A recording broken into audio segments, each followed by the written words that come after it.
अंतर्गत उस अव्यक्त की पूरी तरह से पूजा करते हैं जो इंद्रियों की अनुभूति से परे हैं, सर्वव्यापी हैं, अकल्पनीय हैं, अपरिवर्तनीय हैं, अचल तथा ध्रुव हैं। वे समस्त लोगों के कल्याण में संलग्न रहकर अंततः मुझे प्राप्त करते हैं।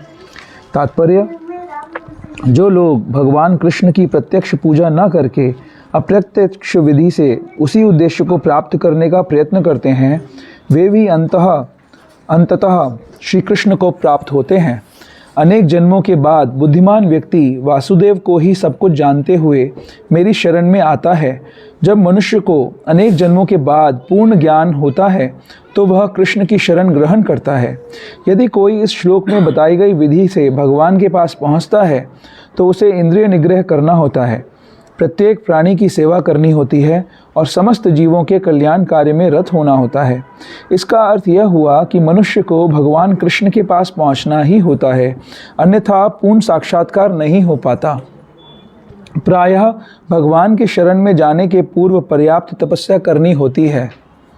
आत्मा के भीतर परमात्मा का दर्शन करने के लिए मनुष्य को देखना, सुनना, स्वाद लेना, कार्य करना आदि इंद्रिय कार्यों को बंद करना होता है। तभी वह यह जान पाता है कि परमात्मा सर्वत्र विद्यमान है। ऐसी अनुभूति होने पर वह किसी जीव से ईर्ष्या नहीं करता। उसे मनुष्य तथा पशु में कोई अंतर नहीं दिखता, क्योंकि वह केवल आत्मा का दर्शन करता है, बाह्य आवरण का नहीं। लेकिन सामान्य व्यक्ति के लिए निराकार अनुभूति की यह विधि अत्यंत कठिन सिद्ध होती है। क्लेशो अधिकतरस्तेषाम् अव्यक्तस्साक्तचेतसाम् अव्यक्त ही गतिर्दुःखम देहावब्धिरवाप्यते। श्लोक संख्या 5। जिन लोगों के मन परमेश्वर के अव्यक्त निराकार स्वरूप के प्रति आसक्त हैं, उनके लिए प्रगति कर पाना अत्यंत कष्टप्रद है। देहधारियों के लिए उस क्षेत्र में प्रगति कर पाना सदैव दुष्कर होता है। तात्पर्य: अध्यात्मवादियों का समूह जो परमेश्वर के अचिंत्य अव्यक्त निराकार स्वरूप के पथ का अनुसरण करता है, ज्ञान योगी कहलाता है। और जो व्यक्ति भगवान की भक्ति में रत रहकर पूर्ण कृष्ण भावनामृत में रहते हैं, वे भक्ति योगी कहलाते हैं। यहाँ पर ज्ञान योग तथा भक्ति योग में निश्चित अंतर बताया गया है। ज्ञान योग का पथ यद्यपि मनुष्य को उसी लक्ष्य तक पहुँचाता है, किंतु है अत्यंत कष्टकारक, जबकि भक्ति योग भगवान की प्रत्यक्ष सेवा होने के कारण सुगम है और देहधारी के लिए स्वाभाविक भी है। जीव अनादिकाल से देहधारी है। सैद्धांतिक रूप से उसके लिए यह समझ पाना अत्यंत कठिन है कि वह शरीर नहीं है।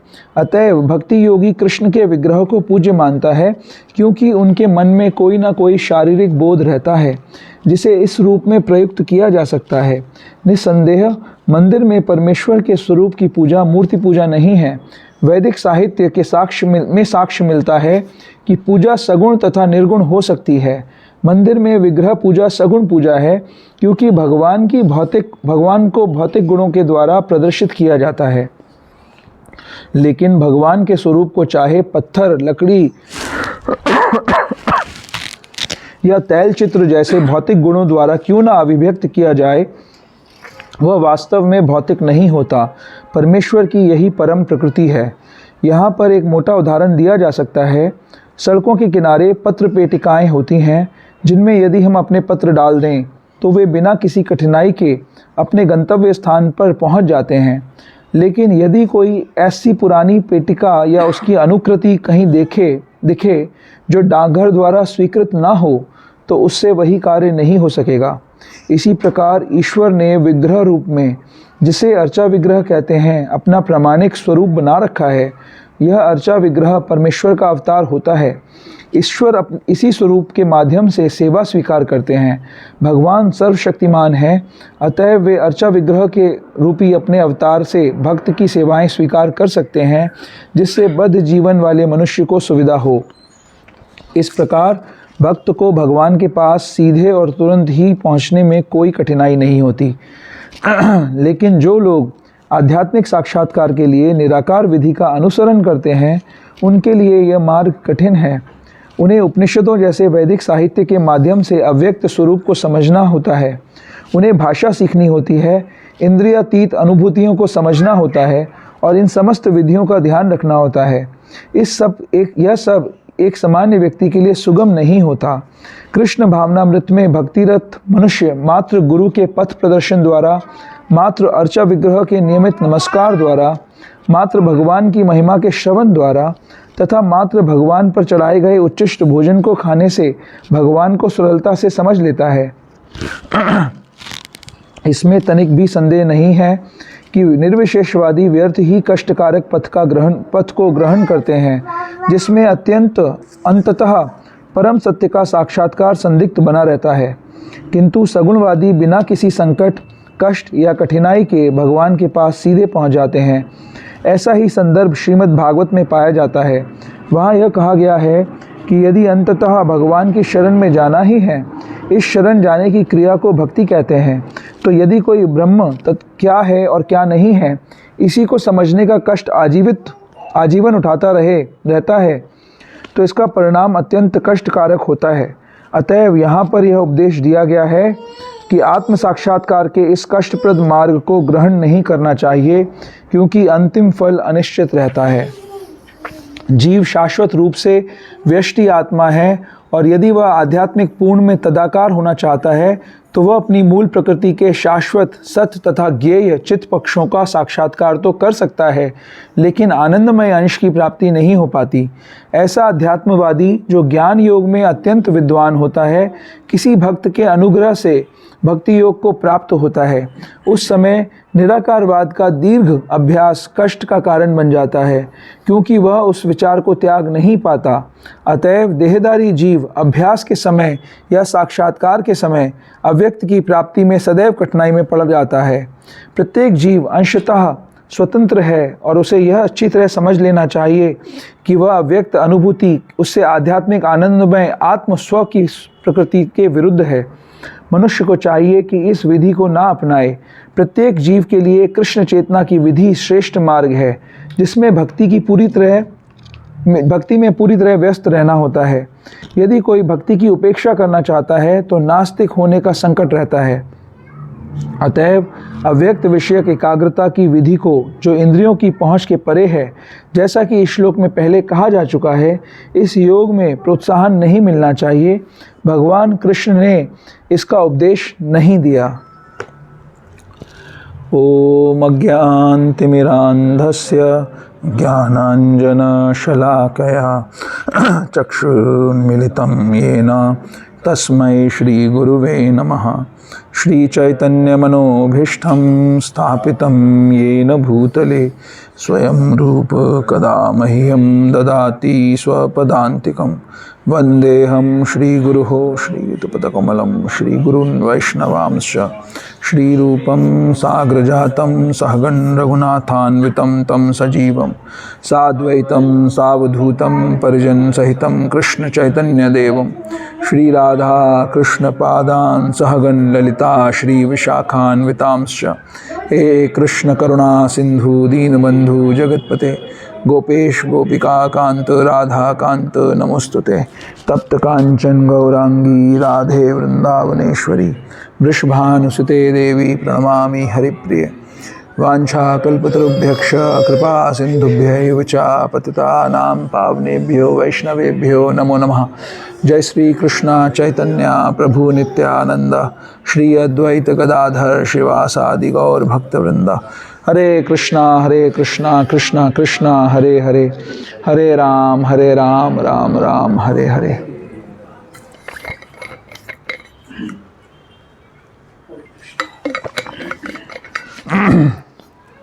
हरे कृष्णा।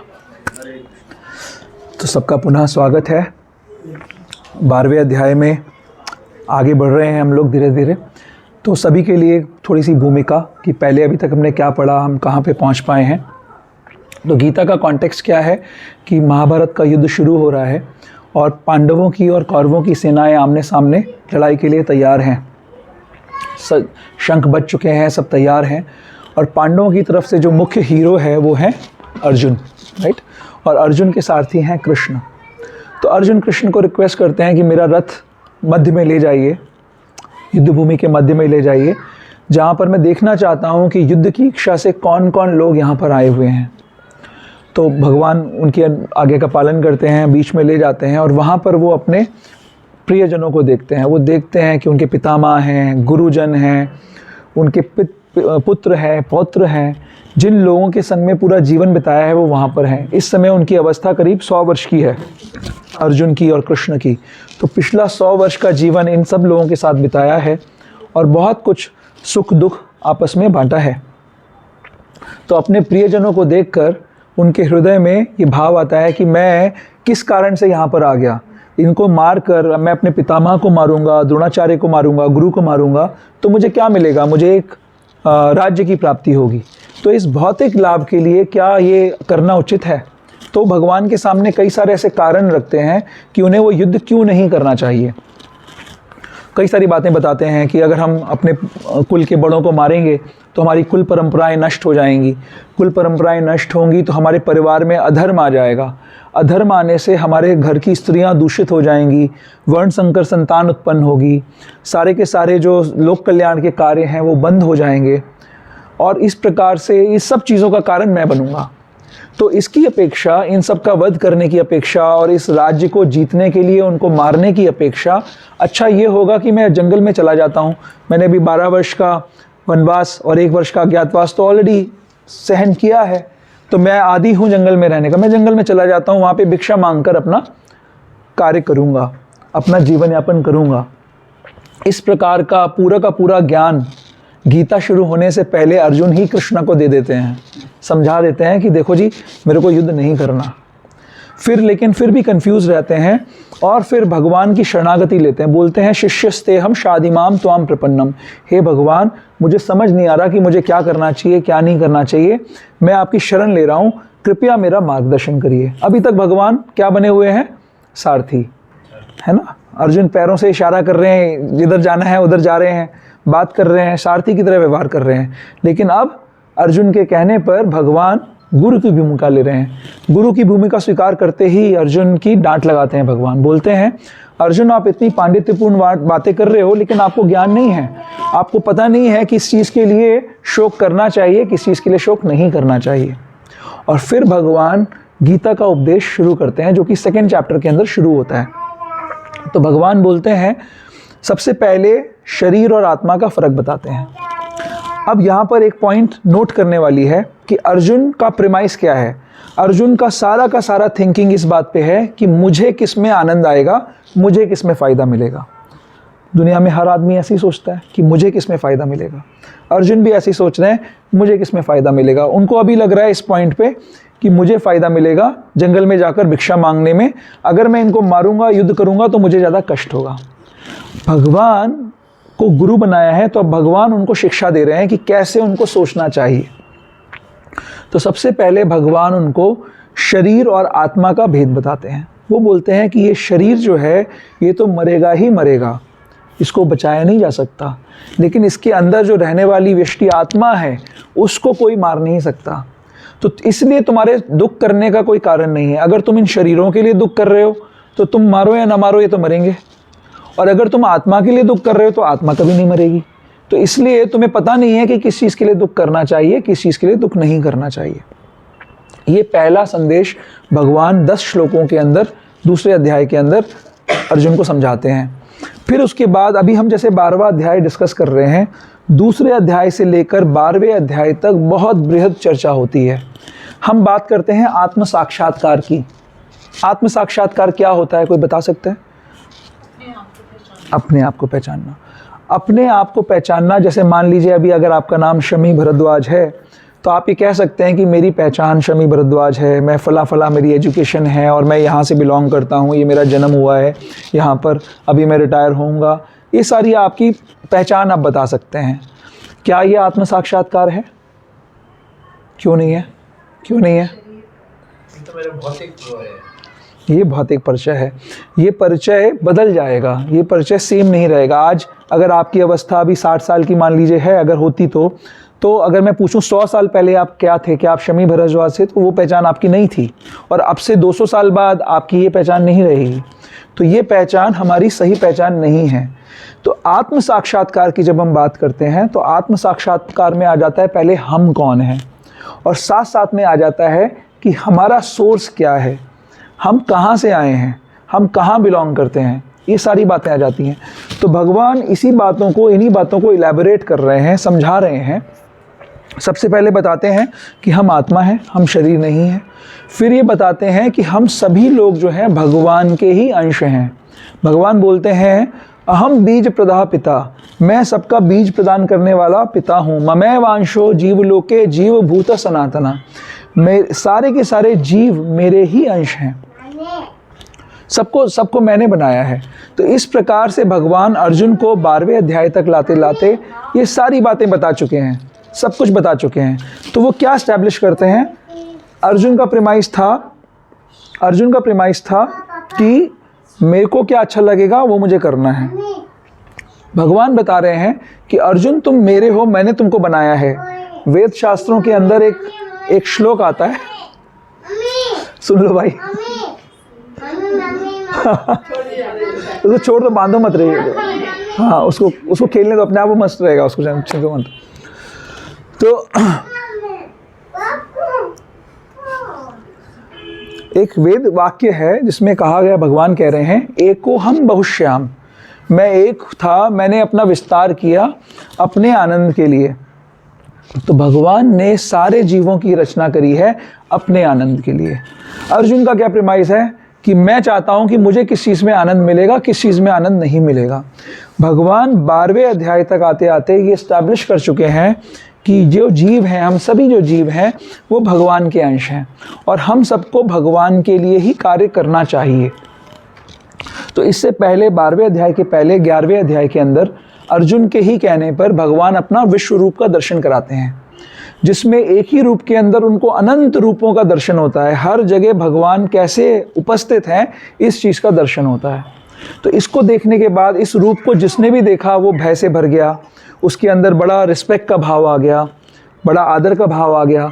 और इसको देखने के बाद क्योंकि एक ही रूप में सभी रूप दिख रहे हैं, तो ऐसी एक भ्रांति उत्पन्न हो गई कि भगवान का कोई एक रूप है भी कि नहीं है। तो अब यहाँ पर आके अर्जुन ने 12वें अध्याय के पहले 2 श्लोकों के अंदर एक प्रश्न उठाया। आप अपनी 12वें अध्याय के पहले 2 श्लोकों में जाइए।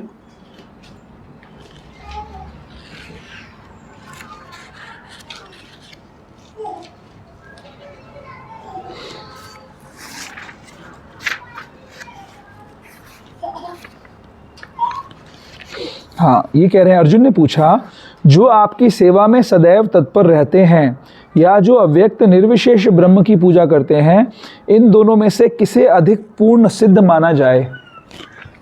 फिर सेकंड श्लोक के अंदर भगवान ने उत्तर दिया इस प्रश्न का कि श्री भगवान ने कहा जो लोग अपने मन को मेरे साकार रूप में एकाग्र करते हैं और अत्यंत श्रद्धापूर्वक मेरी पूजा करने में सदैव लगे रहते हैं, वो मेरे द्वारा परम सिद्ध माने जाते हैं। तो अब यहाँ पर भगवान ने एक क्लियर कट आंसर दे दिया कि जो मेरे पर्सनल फॉर्म की पूजा करते हैं वो श्रेष्ठ माने जाते हैं। उसको हम चर्चा करेंगे। उससे पहले I will just share one small incident. अभी किसी ने मेरे को एक वीडियो भेजा, बैंगलोर में किसी एआई प्रोफेशनल ने सुसाइड किया। सुना है किसी ने? हाँ, सबने, जो इंटरनेट पे रहते हैं उन्होंने सबने सुना और जो माला में रहते हैं उन्होंने नहीं सुना अभी। ओके, हुआ ये कि बैंगलोर का एक एआई प्रोफेशनल था, उसने एक वीडियो बनाया और उसके बाद उसने सुसाइड किया। और वीडियो में उसने ये डिस्क्रिप्शन दिया कि वो सुसाइड क्यों कर रहा है।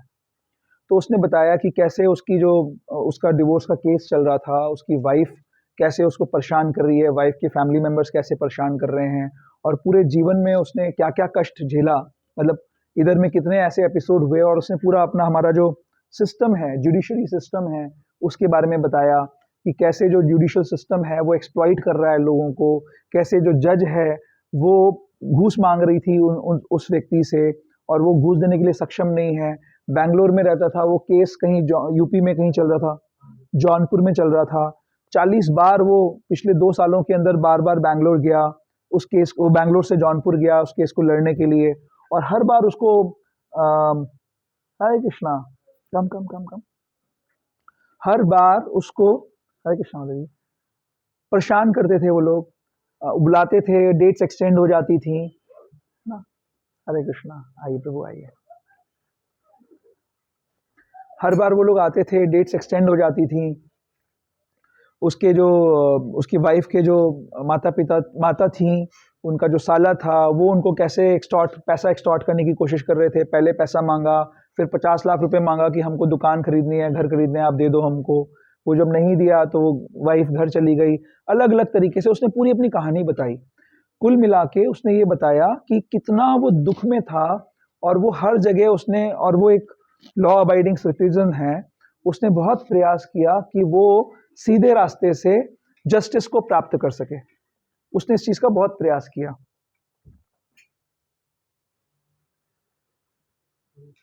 तो वो इधर आ जाइए। हाँ,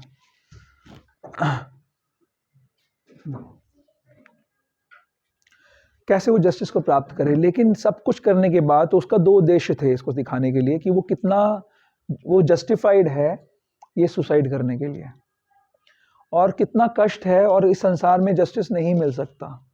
ठीक है, अब इस स्टोरी का हमारे आज के डिस्कशन से क्या क्या लिंक है, क्यों हम इस चीज को डिस्कस कर रहे हैं। इस संसार को कहते हैं दुखालयम अशाश्वतम। दुखालयम का मतलब है ये दुख का घर है, और ये टेम्पररी है। एक और जो हम लोग रोज सुबह 4:30 बजे मंगल आरती गाते हैं, उसमें हम गाते हैं संसार दावानल। ये संसार दावानल है, यानी ये अग्नि का सागर है एक तरीके से। यहाँ पे चारों तरफ से हम अग्नि में रह रहे हैं, है ना। हर समय कष्ट है संसार के अंदर। शास्त्र बताता है कि जिस एज में हम रह रहे हैं, जिसको हम अभी कलयुग कहते हैं, इस कलयुग में बहुत दोष हैं। क्या दोष हैं? प्रायेण अल्पायुषः सभ्य कलौ अस्मिन् युगे जना मंद सुमंद मतियो मंद भाग्याश ही उपद्रुता। क्या है दोष? ये परीक्षित महाराज को बताया जा रहा है, सुखदेव गोस्वामी बता रहे हैं। प्रायेण अल्पायुषः सभ्य, कलयुग के जो लोग हैं वो अधिकांश उनकी आयु अल्प है। पहले लोग 1-1 लाख वर्ष भी जीते थे सतयुग के अंदर। हमने अपने इस जीवन में हम देख सकते हैं कि 100-125 साल वाले जीने वाले लोग भी कई सारे थे, लेकिन वो अब एवरेज एज जो है वो कम होती जा रही है। कलयुग के अंत तक 30 वर्ष की आयु रह जाएगी। कलौ अस्मिन् युगे जना मंद सुमंद मतियो, मंद है, मंद बुद्धि है। क्या कल खाया था, क्या पहना था, याद नहीं है। आजकल हमारे पास कंप्यूटर्स हैं, अगर मुंह जवानी आपको कैलकुलेशंस करने के लिए बोल दिया जाए, आप नहीं कर पाएंगे। बुद्धि कम है। सुमंद मंद और आलसी है। सुमंद मतियो यानी बुद्धि कम है और आलसी हैं, मंद हैं हम लोग। आध्यात्मिक विषयों के प्रति हमारी रुचि नहीं है। मंद सुमंद मतियो मंद भाग्याश ही उपद्रुता, मंद भाग हैं। जो मंद भाग कैसे हैं? जैसे मान लीजिए थोड़ा सा धन कमाने के लिए बहुत ज्यादा मेहनत करनी पड़ रही है। जो सोशल स्ट्रक्चर है, फैमिली स्ट्रक्चर है, वो डिस्टर्ब हो गया। बच्चों को माता पिता नहीं मिल रहे, पति पत्नी में आपस में प्रेम का संबंध नहीं है, दोनों एक दूसरे को एक्सप्लॉइट कर रहे हैं। माता पिता बच्चों को एक्सप्लॉइट कर रहे हैं। अगर विदेश में जाएंगे तो वहां पर घर से बाहर कर दिया जाता है 16-17 साल के बच्चों को कि अपने आप रहिए, अलग रहिए। तो बहुत दुर्भाग्यशाली समय है, और उपद्रुता, छोटी छोटी बातों पे हम झगड़ा करते हैं। कलयुग के ये सिम्टम्स शास्त्र बता रहा है। और हम कौन हैं? भगवान ने बताया कि हम भगवान के अंश हैं, और भगवान की परिभाषा शास्त्रों में दी गई है। कौन है भगवान? जैसे ब्रह्म संहिता में आता है, ईश्वरः परमा कृष्णा सच्चिदानंद विग्रह अनादिरादिर गोविंद सर्व कारण कारणम। जो परम ईश्वर हैं वो कृष्ण हैं। ये ब्रह्मा जी स्तुति कर रहे हैं भगवान की। ईश्वरः परमा कृष्णा सत चित और आनंद विग्रह। ये ध्यान रखने वाली बात है। जो मैं बातें आपको बता रहा हूं, ध्यान से उसको सुनिए, क्योंकि ये पूरा आज का जो डिस्कशन है उन पे आधारित है।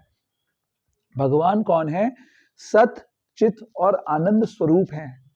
सत मतलब क्या? इटर्नल हैं, हमेशा रहते हैं, कभी खत्म नहीं होते हैं। हम लोग जैसे हमारा शरीर खत्म हो जाएगा, लेकिन आत्मा कभी खत्म नहीं होगी। हम कौन है? भगवान के अंश हैं। तो भगवान इटर्नल है, और भगवान का अंश कैसा है? इटर्नल है। भगवान इटर्नल है, जीवात्मा भी इटर्नल है। चित, भगवान पूर्ण ज्ञान के बने हुए हैं। ठीक है, हमारे अंदर भी ज्ञान की हर समय ललक रहती है। अगर मैं ऐसे क्लैप करूंगा तो जो सो भी रहा है वो उठ जाएगा कि कहां से आवाज आई। तो हर समय हम ज्ञान ढूंढते रहते हैं। आनंद, तीसरी चीज है आनंद। भगवान पूर्ण आनंद के बने हुए हैं, और हम भी आनंद के बने हुए हैं। हम हर समय आनंद ढूंढ रहे हैं। हम कैसे आनंद ढूंढ रहे हैं? हम अपने आप को भी क्या मान रहे हैं? ये शरीर मान रहे हैं। और इस शरीर को के अंदर क्या है? ये इंद्रियां हैं, जैसे आंखें, कान, नाक, जिह्वा, ये त्वचा। और इनके विषय हैं। आंखों का क्या विषय है? हाँ, आंखों की क्रिया देखना है, विषय है कोई दृश्य, है ना। जीवा का स्वाद हो गया, कानों का सुनना हो गया, त्वचा का स्पर्श हो गया, नासिका का गंध हो गया। इस प्रकार से हम, ये सारे हमारे इंद्रियों के विषय हैं। इनके माध्यम से अपनी इंद्रियों को हम आनंद देने का प्रयास करते रहते हैं। बट ये इंद्रियां कैसी हैं? ये शरीर कैसा है? शरीर है नश्वर। ये इंद्रियां कैसी हैं? नश्वर। और इनके अंदर रहने वाला जीवात्मा कैसा है? शाश्वत। तो शाश्वत जीवात्मा को कौन सा आनंद चाहिए? शाश्वत आनंद चाहिए। शाश्वत जीवात्मा को शाश्वत आनंद चाहिए, लेकिन वो कैसे आनंद प्राप्त करने की कोशिश कर रहा है? आंखों से, कानों से, नाक से, जिह्वा से, त्वचा से, और ये सभी नश्वर चीजें हैं। तो ये शाश्वत जीव कैसे शाश्वत आनंद प्राप्त करेगा? मैंने बताया एको हम बहुश्याम।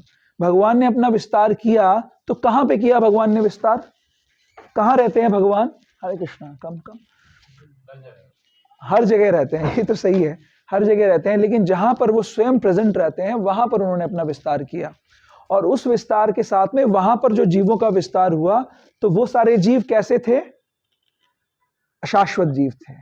वो शाश्वत जीव भगवान के साथ व्यवहार करते हैं, तो कैसे आनंद की प्राप्ति होती है? शाश्वत आनंद की। अब भगवान अगर भगवान हैं, तो वो सर्वशक्तिमान होने चाहिए, सर्वोपरि होने चाहिए, है ना। तो वो जो भगवान है, उस भगवान का जो अंश है, उसके अंदर भी शक्ति होनी चाहिए। भगवान के अंदर अगर ऐसी कोई इच्छा है कि मुझे आनंद चाहिए, तो क्या जो उसका अंश है उसके अंदर ऐसी इच्छा होगी कि नहीं होगी? होगी। यहां तक की बात क्लियर है? होगी उसके अंदर भी वो इच्छा। ये जीव, अब भगवान इंडिपेंडेंट है, स्वतंत्र है, परम स्वतंत्र है, तो जीव के अंदर स्वतंत्रता होगी कि नहीं होगी? पार्शियल स्वतंत्रता होगी। एक फर्क है, भगवान विभू हैं, बहुत बड़े हैं, बहुत महान हैं, और हम अणु हैं, हम बहुत छोटे हैं। तो हमारे अंदर ये सारी की सारी चीजें गुणात्मक दृष्टि से होंगी, लेकिन कम मात्रा में होंगी। जैसे प्रभुपाद एग्जाम्पल लेते हैं कि अगर सोने की खान में से सोना निकाला जाए, तो एक तरफ टनों सोना पड़ा हुआ है और एक तरफ 1 ग्राम सोना है। दोनों में गुणात्मक दृष्टि से एक जैसी क्वालिटीज होंगी, बट क्वांटिटेटिवली, है ना, बहुत फर्क होगा। एक तरफ टनों सोना है, एक तरफ छोटा सा 1 ग्राम है। इसी प्रकार हम सभी लोग, हम सभी जीव भगवान से क्वालिटेटिवली हम सिमिलर हैं, क्वांटिटेटिवली हम डिफरेंट हैं। अब प्रश्न आता है कि भगवान के अंदर इंडिपेंडेंस है और हमारे अंदर भी इंडिपेंडेंस है। तो इंडिपेंडेंस का मतलब क्या होता है? जैसे मान लीजिए अभी आप लोग यहाँ बैठे हैं, आपको कोई जबरदस्ती धमका के तो नहीं बुलाया गया, आप अपनी स्वेच्छा से यहाँ आए हैं। आपके पास चॉइसेस थे कि आप कहीं मूवी देख सकते थे, जाके मूवी थिएटर में जा सकते थे, कहीं और रेस्टोरेंट में जा सकते थे, कहीं पे भी जा सकते थे, लेकिन आपने अपनी इंडिपेंडेंट चॉइस से आप यहाँ पर आए हैं। धमकी से तो नहीं आए ना? तो सोमदास प्रभु ने धमका के, एक जन बोल रहा है एटलीस्ट कि वो धमकी से आया है, बाकी सब बाकी सब इंडिपेंडेंट आए हैं। आज नए लोग आए हुए हैं, वो सोचेंगे धमका के बुलाया जाता है यहाँ। तो हमारे इंडिपेंडेंस का मतलब ये है कि हमारे पास चॉइसेस होनी चाहिए। अगर आपके पास चॉइस ना हो, तो क्या उसको इंडिपेंडेंस कहा जाएगा? उसको नहीं इंडिपेंडेंस कहा जाएगा। तो हम सभी लोग जब भगवान अपना विस्तार करते हैं, भगवान के धाम में हम भगवान की सेवा में रत हैं, भगवान ने विस्तार किया अपनी सेवा कराने के लिए, और उस सेवा में हमें नेचुरल आनंद मिलता है। जैसे ये हाथ इस शरीर का अंग है, मैं हाथ को खाना तो नहीं खिलाता हूँ, मैं मुंह को खाना खिलाता हूँ, वो मेरे शरीर को जाता है और उससे मेरा हाथ भी पुष्ट हो जाता है, और ये हाथ ही वो कार्य करता है, हाथ शरीर की सेवा करता है, मुंह तक खाना लेके जाता है। तो हाथ तो क्रिया कर रहा है, चाकरी कर रहा है शरीर की, लेकिन शरीर की चाकरी करते हुए हाथ भी संतुष्ट है। तो इसी प्रकार से जब अंश अंशी की सेवा करता है, अंश अंशी की जब सेवा करता है, तो उसको पूर्ण आनंद की प्राप्ति होती है। समझ गए? पूर्ण आनंद की प्राप्ति होती है। लेकिन अंश अगर किसी और की सेवा करने लग जाए, तो उसको आनंद की प्राप्ति नहीं होगी। लेकिन क्या है कि जीव के पास स्वतंत्रता है, वो चाहे तो सर्व करे, चाहे तो सर्व ना करे।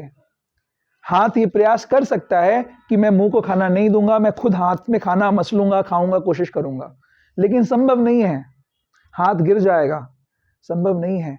इसी प्रकार से जीव, स्वतंत्र जीव के पास संभावना नहीं है कि भगवान से अलग रह के वो आनंद भोग सके, लेकिन प्रयास कर सकता है।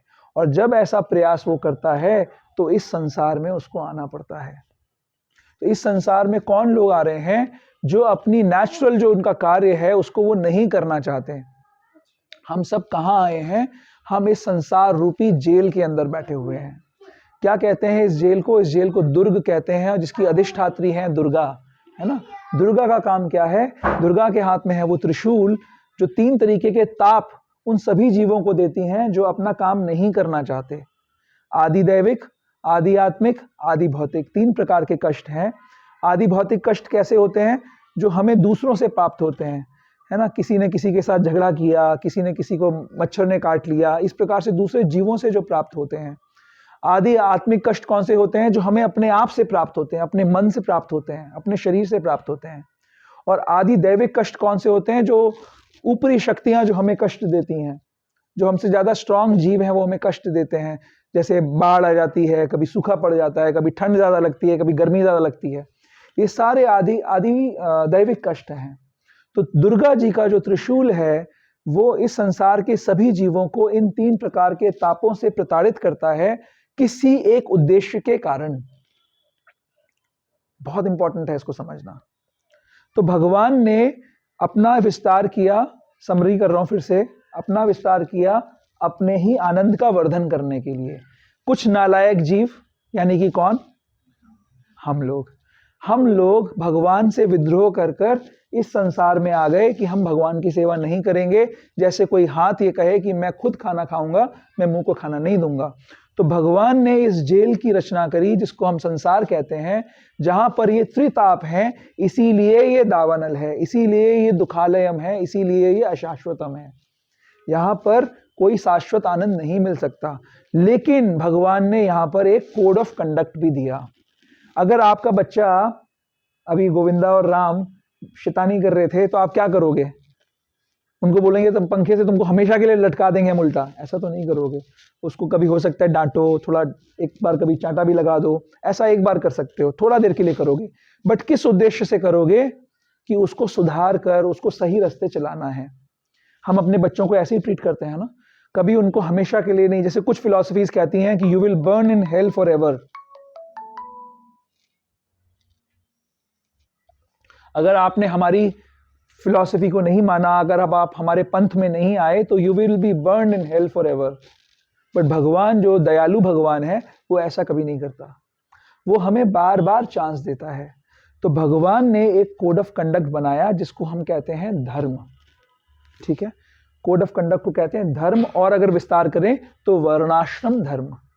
और 84 लाख योनियों की रचना करी ताकि जीव अलग अलग तरीके से 84 लाख के मेन्यू कार्ड को देखकर उसमें अलग अलग तरीके से आनंद भोगने का प्रयास कर सके।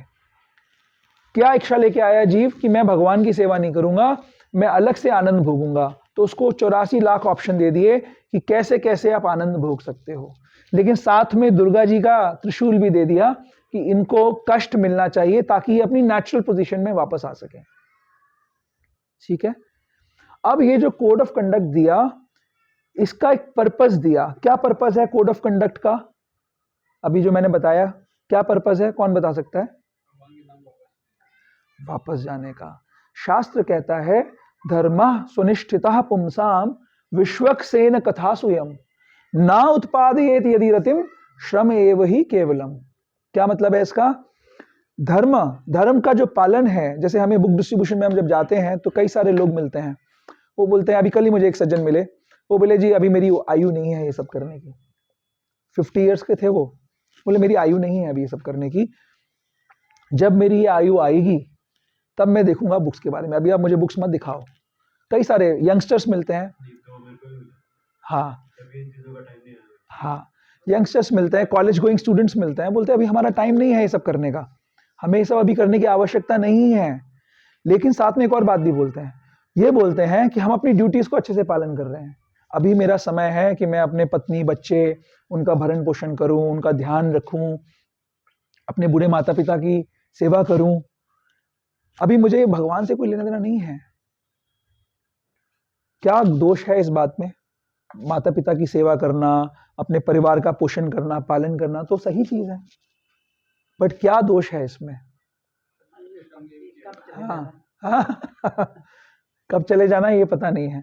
चलो ये तो है, तो क्या रह जाएगा? अगर चले गए तो क्या नहीं हो पाएगा? रह जाएगी। ठीक है, ये तो एक अच्छा पॉइंट है। और कुछ स्पेसिफिक? कुछ भी कर रहे हैं इससे अगर भगवान की गति नहीं उत्पन्न, आउटकम अगर हाँ गति नहीं है तो हाँ और दूसरा वो ये कि सब कुछ जो बॉडीली प्लेटफॉर्म पे हो रहा है, सोल के प्लेटफॉर्म पे नहीं रहा है, जो माता पिता की सेवा, पत्नी बच्चों की सेवा, हाँ that is not for the soul. हाँ नहीं, इस शाश्वत आनंद नहीं है। शाश्वत आनंद नहीं है। क्यों नहीं है शाश्वत आनंद? तो इसका मतलब क्या हम ये कह सकते हैं कि जो भक्त बैठे हैं ये अपने माता पिता की सेवा नहीं करते हैं, अपने पत्नी बच्चों का पालन नहीं करते? मेरी पत्नी बैठी है यहाँ पर, पालन करते हैं नहीं करते? पूछो, यहाँ पे सबकी पत्नियां बैठी हुई हैं, करते हैं पालन? कर रहे हैं, पालन पोषण कर रहे हैं। क्या फर्क है भक्तों के पालन पोषण में, भक्तों की सेवा में, और एक जो भक्ति नहीं कर रहा उसमें क्या फर्क है? उसमें फर्क ये है कि ये जो कोड ऑफ कंडक्ट बनाया है भगवान ने, भगवान के पास, भगवान ने हमको बनाया अपनी सेवा के लिए।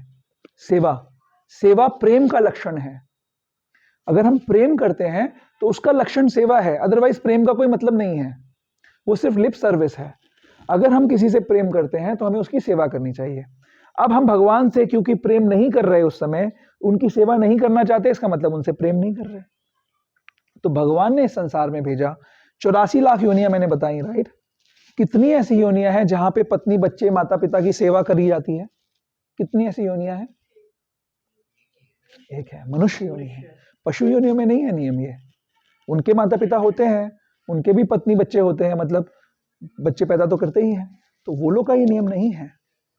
उनका क्या होता है? नेचुरल प्रोग्रेशन होता है, एक नीची योनि से ऊंची योनि तक वो नेचुरली चले जाते हैं, उनको कर्म बंधन नहीं होता है। मनुष्य के लिए जो 40,000 मनुष्य की, 4 लाख मनुष्य की योनियां हैं, 84 लाख में से 4 लाख मनुष्य योनियां हैं, ठीक है, एक नहीं है, 4 लाख हैं, वो मनुष्यों की योनियां हैं। उन 4 लाख में से 40,000 ऐसी हैं जो सभ्य मनुष्यों की योनियां हैं, बाकी तो पशुवत है मनुष्य। तो वो जो 40,000 मनुष्य की योनियां हैं, वो सभ्यता कैसे समझ में आएगी? क्योंकि वो भगवान के द्वारा दिया हुआ वर्णाश्रम का कोड ऑफ कंडक्ट फॉलो करते हैं। उस वर्णाश्रम के नियम में यह है कि आपको किसी की सेवा करनी होगी, प्रेम डेवलप करना होगा। अगर सेवा करोगे तो प्रेम डेवलप होगा, प्रेम डेवलप करोगे तो किसी दिन भगवान के लिए प्रेम डेवलप हो जाएगा।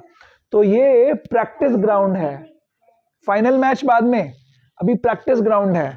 प्रैक्टिस करनी है किस चीज की? सेवा करने की प्रैक्टिस करनी है। सेवा करेंगे तो प्रेम उत्पन्न होगा। किसी व्यक्ति की सेवा का भाव रखेंगे तो हम झुकेंगे, हम नमेंगे। सेवा ऐसे तो नहीं हो सकती ना, सेवा करने के लिए आपको किसी को सुपीरियर मानना पड़ेगा। भगवान परम सुपीरियर हैं, बट उनको तो हम अभी नहीं मान रहे। तो लोकल भगवान हमें दे दिए, लोकल माता पिता हमारे भगवान हैं, हमारे पत्नी बच्चे हमारे भगवान हैं जिनकी हम सेवा कर रहे हैं। और उस सेवा को अगर हम भगवान के संबंध को भूल के कर रहे हैं तो क्या है वो? श्रम एव ही केवलम, मात्र निरर्थक प्रयास है, उसका कोई लाभ आपको नहीं मिलने वाला है।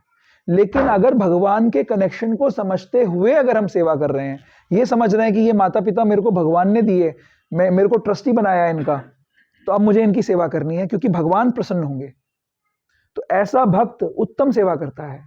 ये पत्नी बच्चे भगवान ने मुझे दिए हैं, ट्रस्टी बनाया है मुझे इनका भरण पोषण करना है, ऐसा वातावरण इनको देना है ताकि ये भक्ति कर सकें, इनको भक्त बनाना है भगवान का। ये भगवान के हैं, मेरे को ट्रस्टी बनाया है, मैं इनकी सेवा करूंगा। ऐसा जब भाव रखते हैं तब क्या होगा? तब हम वर्णाश्रम के पर्पस को फॉलो कर पाएंगे, सॉल्व कर पाएंगे उसको। तो अब ये सब चर्चा का हमारे आज के डिस्कशन से क्या लेना देना? क्या लेना देना? कौन बताएगा? ये लेना देना कि अर्जुन को ये समझ में आ गया कि वो कौन है, वो भगवान के अंश हैं। उनका प्रश्न क्या था कि मैं अपने लिए सेवा करना चाहता हूं, भाई मुझे युद्ध करने में मजा नहीं आ रहा है, मैं तो जंगल में ज्यादा आनंद करूंगा, मुझे युद्ध नहीं करना। लेकिन अब उनको समझ में आ गया कि मैं भगवान का अंश हूँ और भगवान क्योंकि ये युद्ध चाहते हैं, द्रौपदी जैसी इस महासती का अपमान कर कर कोई व्यक्ति जो जिन्होंने अपमान किया वो जीवित नहीं रह सकते, भगवान इस युद्ध को कराना चाहते हैं, इसीलिए ये युद्ध होगा और मुझे करना चाहिए। तो मुझे अब भगवान ने बताया, जगह जगह बताया कि मेरी उपासना करो, मेरी शरण लो, मेरा भजन करो, और जगह जगह ये भी बताया गया, अर्जुन बहुत ज्ञानी है, उनको पता है कि भगवान के कई सारे स्वरूप हैं। शास्त्र कहता है वदंती तत्तत्विदस्तत्वम यद ज्ञानम अद्वयम ब्रह्मेति परमात्मेति भगवानिति शब्दते। ब्रह्म को जानने वाले ब्रह्म को 3 स्टेजेस में जानते हैं। ब्रह्म यानी जो, जैसे अभी हम अंदर बैठे हैं और सामने रोशनी है तो सूर्य का साक्षात्कार हो रहा है कि सामने सूर्य है, तो एक साक्षात्कार सूर्य का ये हो रहा है। इसी प्रकार से भगवान की जो ब्रह्म ज्योति है भगवान का साक्षात्कार है। यही आप कमरे के बाहर निकल जाइए, डायरेक्टली सूर्य का दर्शन करिए, ये भी सूर्य का साक्षात्कार है। इसी प्रकार अपने हृदय में भगवान का दर्शन करिए, ये भी भगवान का साक्षात्कार है। परमात्मा रूप में हृदय में है भगवान, ये भी भगवान का साक्षात्कार है। और तीसरा, आप सूर्य लोक में चले जाइए, विवस्वान से मिलिए, ये भी सूर्य का साक्षात्कार है। इसी प्रकार आप स्वयं राधा श्याम से मिलिए गोलोक वृंदावन में, ये भी भगवान का साक्षात्कार है। तो ज्ञानी लोग जो जानते हैं वो इनमें भेद नहीं करते, ये समझते हैं कि एक ही व्यक्ति की बात हो रही है, उसकी अलग अलग लेवल्स हैं रियलाइजेशन के।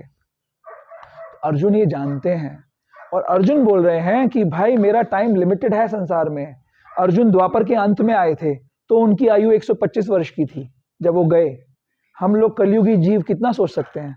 हमारे जैसे मल्टीनेशनल्स में काम करने वाले जिनको 12 घंटे रगड़ा जाता है, कितना एक्सपेक्ट कर सकते हैं जी लेंगे? 60-70 अगर सही सलामत रहा तो कृपा से। आजकल के बीच में ही हाँ, अभी अभी रोज आजकल ऐसा हो रहा है, रोज खबरें आ रही हैं ऐसे लोगों की, बहुत यंग लोगों की खबरें आ रही हैं। मेरे में नोएडा से आता हूँ डरा ऐसे शिष्य आप समझिए। तो वो अर्जुन पूछ रहे हैं कि भाई इतनी कम आयु, प्रायेण अल्पायुषा सभ्य, हमारी आयु तो कम है, अगर हम गलत जगह पे हमने अपना समय लगा दिया तो हमें लक्ष्य मिलेगा नहीं, तो क्या करना चाहिए?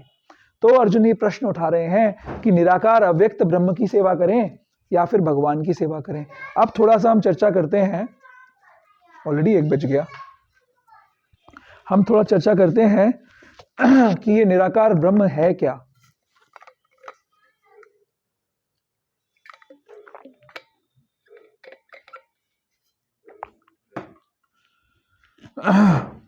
अब आप देखिए इनके फीचर, देखिए ब्रह्म के फीचर्स।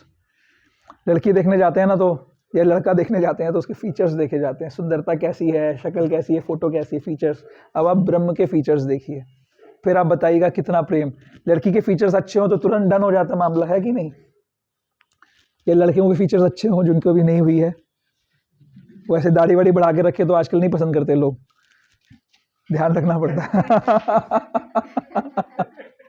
हाँ ठीक है। तो अब देखो इनके फीचर्स, ब्रह्म के फीचर्स कैसे हैं, क्या बोल रहे हैं? अक्षरम, अक्षरम मतलब इंद्रियों की अनुभूति से परे, आप अपनी इंद्रियों से नहीं देख सकते, समझ नहीं सकते, ये ब्रह्म के फीचर्स हैं। आप अपनी इंद्रियों से जो अव्यक्त है, जिसको आप समझ ही नहीं सकते, देख ही नहीं सकते, वो अक्षरम। फिर अनिर्देश्यम, अनिश्चित भी है कि नहीं है ये भी समझना मुश्किल है। अव्यक्तम, अप्रकट है। क्या बात हो रही है? सेवा की बात हो रही है। एक को हम बहुश्याम क्यों हुआ था? सेवा करने के लिए। अब जिसको आप अपनी इंद्रियों से देख नहीं सकते हो, जिसमें अनिश्चितता है, जिसके अंदर जो अव्यक्त है, उसकी सेवा कैसे करोगे आप? कैसे सेवा करोगे? कैसे प्रेम डेवलप करोगे उससे? सर्वत्र गम, सर्वव्यापी। कई सारे ब्रह्म के उपासक ये बोलते हैं कि अगर भगवान एक व्यक्ति होते तो वो कैसे सब जगह जा सकते थे और कैसे हर जगह मौजूद हो सकते थे, सर्वव्यापी कैसे हो सकते थे? अब आप देखो भगवान की लीला में, जब यशोदा मैया लीला कर रही हैं, यशोदा मैया के साथ भगवान लीला कर रहे हैं और वो मिट्टी खा लेते हैं और भगवान अपना मुंह खोलते हैं, तो क्या दिखता है उनको? यशोदा मैया को सारा ब्रह्मांड, सब कुछ उनके मुंह में नजर आ जाता है। तो ये हम अपनी भौतिक बुद्धि से, लॉजिक से नहीं समझ सकते भगवान को, कि भगवान कैसे एक व्यक्ति होते हुए भी हर जगह हैं, ये हम लॉजिक से नहीं समझ पाएंगे। लेकिन भगवान अपनी लीला में दिखा रहे हैं, दर्शन करा रहे हैं। जब भगवान ये विश्व रूप दिखाते हैं तो हर जगह अर्जुन को भगवान ही नजर आ रहे होते हैं उस समय पे। फिर क्या, अचिंत्यम, अकल्पनीय। आप कैसे किसी ऐसे व्यक्ति से प्रेम कर सकते हो जो इसको आप समझ ही नहीं सकते, चिंता ही नहीं कर सकते, जिसके बारे में चिंतन नहीं कर सकते। कूटस्थम, अपरिवर्तित। भगवान तो परिवर्तित भी हो जाते हैं, पहले बाल लीलाएं करते हैं, फिर उसमें यौवन लीला भी करते हैं, परिवर्तित हो जाते हैं। अचलम, एकदम जो एक जगह पे स्थिर हो। हमारे भगवान तो चरते भी हैं, गोपियों के घरों में जाकर माखन चोरी कर लेते हैं, कुछ ना कुछ इस तरीके के कार्य करते रहते हैं। अचलम, ऐसे भगवान जो गोपियों के यहाँ से माखन चोरी करते हैं, उनसे प्यार पहले होगा, प्रेम पहले होगा, या जो अचलम है, अव्यक्त है, अचिंत्य है, उससे प्यार होगा, प्रेम होगा? किससे होगा? हाँ, मैं आपसे एक सवाल पूछने वाला हूं, ध्यान से सुनना। ध्रुवम, निश्चित, और संनियम्य, नहीं, ये तो इंद्रियों को वश में करके सर्वत्र सभी स्थानों में जो रहता है, ये अचिंत्य अव्यक्त ब्रह्म के फीचर्स हैं। अब भगवान ने यहां पर ओपन कह दिया, इसके अगले श्लोक में तो एकदम ही क्लियरली कह दिया कि जिन लोगों के मन परमेश्वर के अव्यक्त निराकार स्वरूप के प्रति आसक्त हैं, उनके लिए प्रगति कर पाना अत्यंत कष्टप्रद है। देहधारियों के लिए उस क्षेत्र में प्रगति कर पाना सदैव दुष्कर होता है। अब किसी महान चिंतक ने, सोमदास प्रभु ने सोचा कि भैया ये तो बड़ा मुश्किल प्रॉब्लम है, मन तो है अव्यक्त की तरफ, लेकिन मुश्किल काम है। तो ऐसा करते हैं कि थोड़े समय भक्ति कर लेते हैं। जब भक्ति कर करके जब हम परिपक्व हो जाएंगे, दृढ़ हो जाएंगे, तब हम अव्यक्त की चेतना में जाएंगे। सुना है ऐसा कभी आप लोगों ने पहले? मायावादी सन्यासी ये बोलते हैं, मायावादी सन्यासी क्या बोलते हैं कि देखो जो नए नए भक्त हैं, नियोफाइट्स हैं, जिनको अभी भक्ति का कुछ भी नहीं पता ना, उनके लिए भगवान के श्री विग्रह की पूजा अच्छी है। वो जब पूजा करेंगे तो आप अभी जो है, जब ध्यान करना होगा भगवान का, तो आप ध्यान कर लोगे आराम से, और जब आप मजबूत हो जाओ तब इनके कंधे पे पैर रख के ऊपर चढ़ जाना। उनका ये भाव रहता है। तो ऐसा नहीं समझना है हमको, ये नहीं है इसका मतलब। अव्यक्त का जो उपासना है उसकी विधि क्या है, क्या बताया है इसके अंदर, क्या क्या काम करने पड़ेंगे, मैं आपको अब यहां से बताऊंगा थोड़ा सा पढ़ के।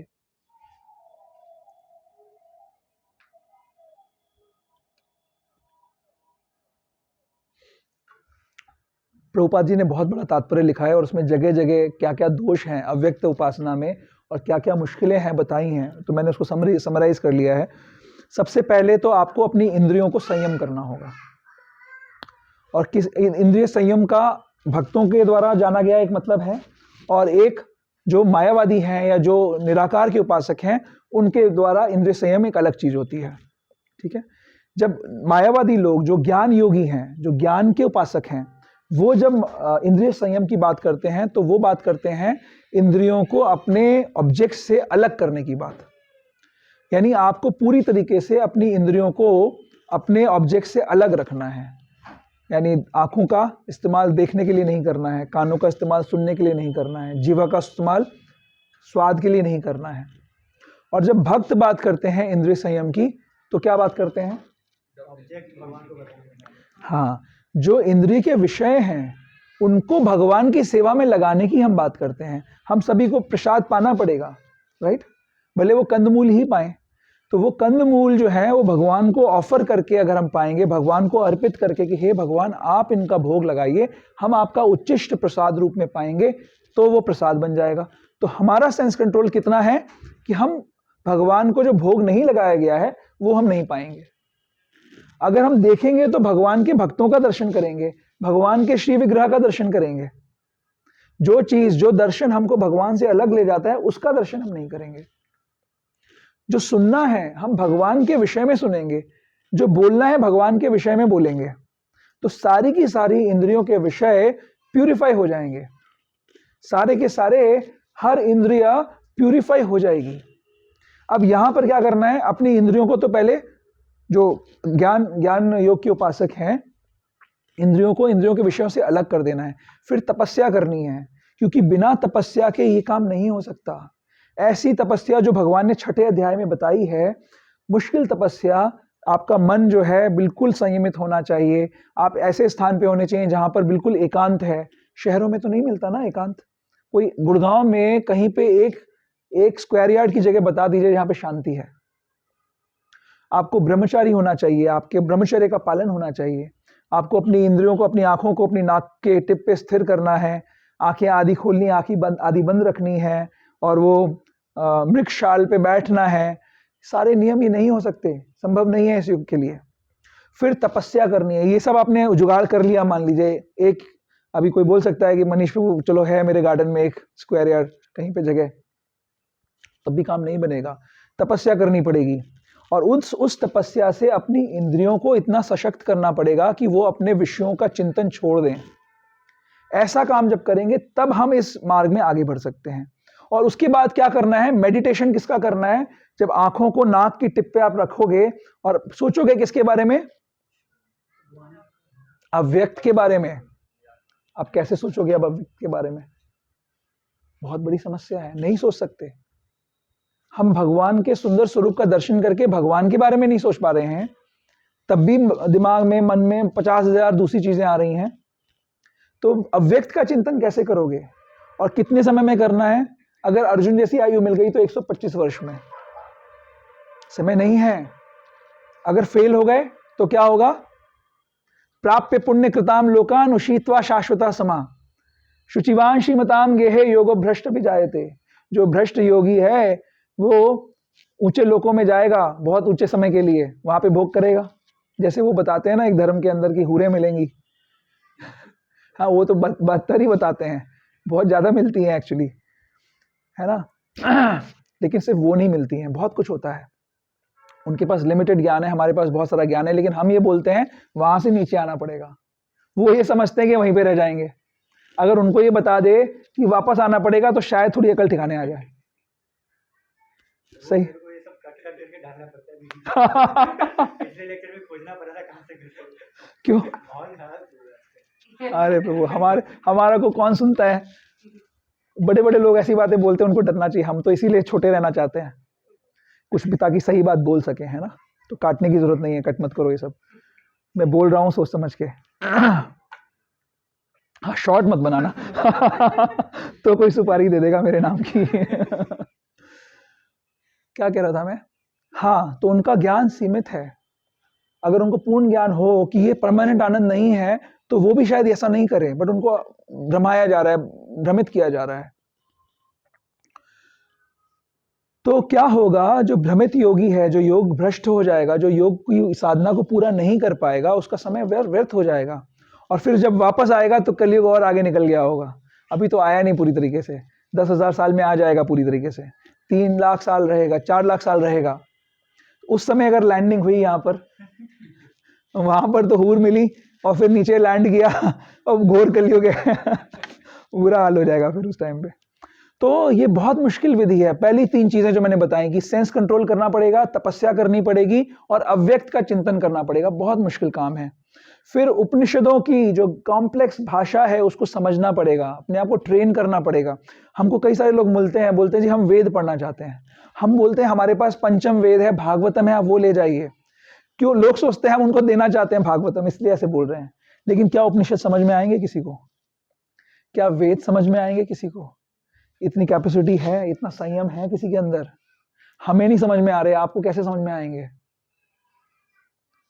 हम इतना समय लगा रहे हैं समझने में, हमारे गुरुजनों की इतनी कृपा हम पे, फिर हमें नहीं समझ में आ रहे। कैसे समझ में आएंगे साधारण व्यक्ति को वो चीजें? तो हम आपको बता रहे हैं कि क्या समझ में आएगा आपको। तो उपनिषदों की भाषाओं को आप नहीं समझ पाएंगे, और फिर एट द एंड ये रिस्क रहेगी कि फिर भी आपको सेल्फ रियलाइजेशन नहीं हो सकता। मैं अब थोड़ा फास्ट फॉरवर्ड कर रहा हूं। और मैंने आप लोगों को बताया था कि हम लोग, भगवान 3 चीजों के स्वरूप हैं। किसी को याद है क्या 3 चीजें? सत, चित और आनंद। तो जो ब्रह्म के उपासक हैं, जो ज्ञान योगी हैं, उनको सत की अनुभूति हो सकती है, यानी वो इटर्नल अनुभूति कर सकते हैं ब्रह्म तक जाकर, उनको कंप्लीट नॉलेज मिल सकती है। लेकिन आनंद की अनुभूति उनको नहीं होगी, आनंद नहीं मिलेगा। क्यों नहीं मिलेगा? क्योंकि जीव चेतन है, भगवान चेतन है।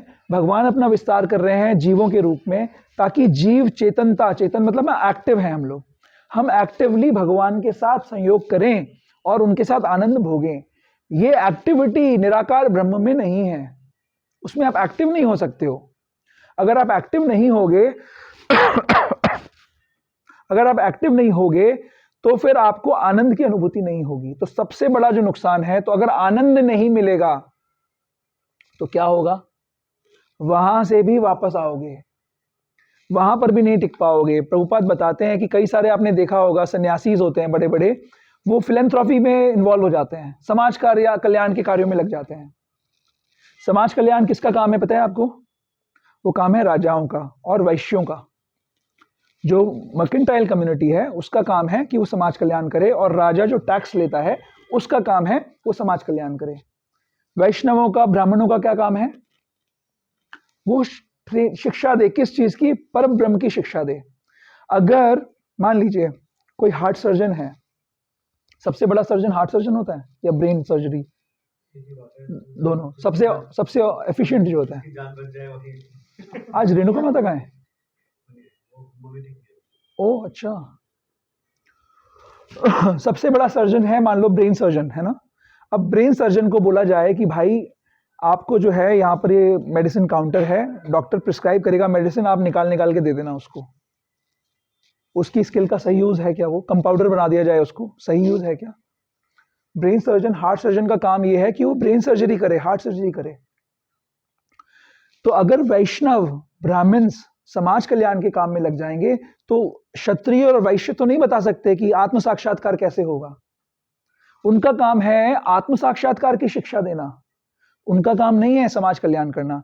तो जब कोई सन्यासी समाज कल्याण के काम में लग जाता है तो ये फायदा है या नुकसान है? बहुत बड़ा नुकसान है, क्योंकि वो समाज को भगवान के साथ जोड़ सकता है। अब आज की समाज की स्थिति कैसी उल्टी हो गई है। क्षत्रिय कैसे हो गए हैं? वो एक्सप्लॉयटेशन कर रहे हैं। जैसे उस कहानी में जो मैंने बताया कि वो जो जज है जिसका काम है सही तरीके से निर्णय देना, वही एक्सप्लॉइट कर रही है, जिसकी वजह से उस व्यक्ति ने सुसाइड कर लिया। उस जज की वजह से सुसाइड किया एक्चुअली। क्या करोगे आप? जो वर्णाश्रम धर्म के अंदर जो स्त्री का धर्म है कि अपने पति का, शास्त्र में, और आप अभी भी प्रभुपाद एग्जाम्पल देते हैं, एक भिखारिन का। प्रभुपाद बोलते हैं कि उन्होंने कलकत्ता के अंदर एक भिखारिन थी और उसने एक गाड़ी ले रखी थी हाथों में, उसमें उसका पति था जिसके हाथ कटे हुए थे, पैर कटे हुए थे और उसको कोढ़ हुआ था। ऐसे पति को से क्या भोग कर सकती है वो भिखारिन? लेकिन वो भिखारिन हर समय, हर रोज उसको अच्छे से नहलाती थी, साफ करती थी, उसकी शुश्रूषा करती थी, क्योंकि उसको पता था कि मेरा धर्म क्या है।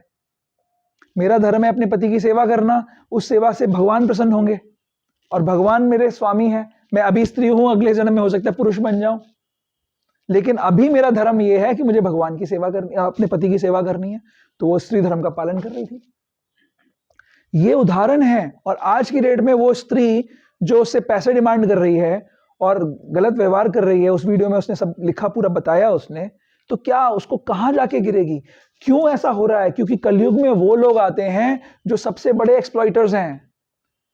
इस संसार में वो जीव हैं जो भगवान से विद्रोह करके आए। क्या करने आए? एंजॉय करने आए। सारे कौन हैं? प्रकृति हैं। पुरुष किसको कहते हैं? पुरुष जो एंजॉयर होता है। प्रकृति किसको कहते हैं? जो एंजॉयड होती है। स्त्री पुरुष, पुरुष स्त्री।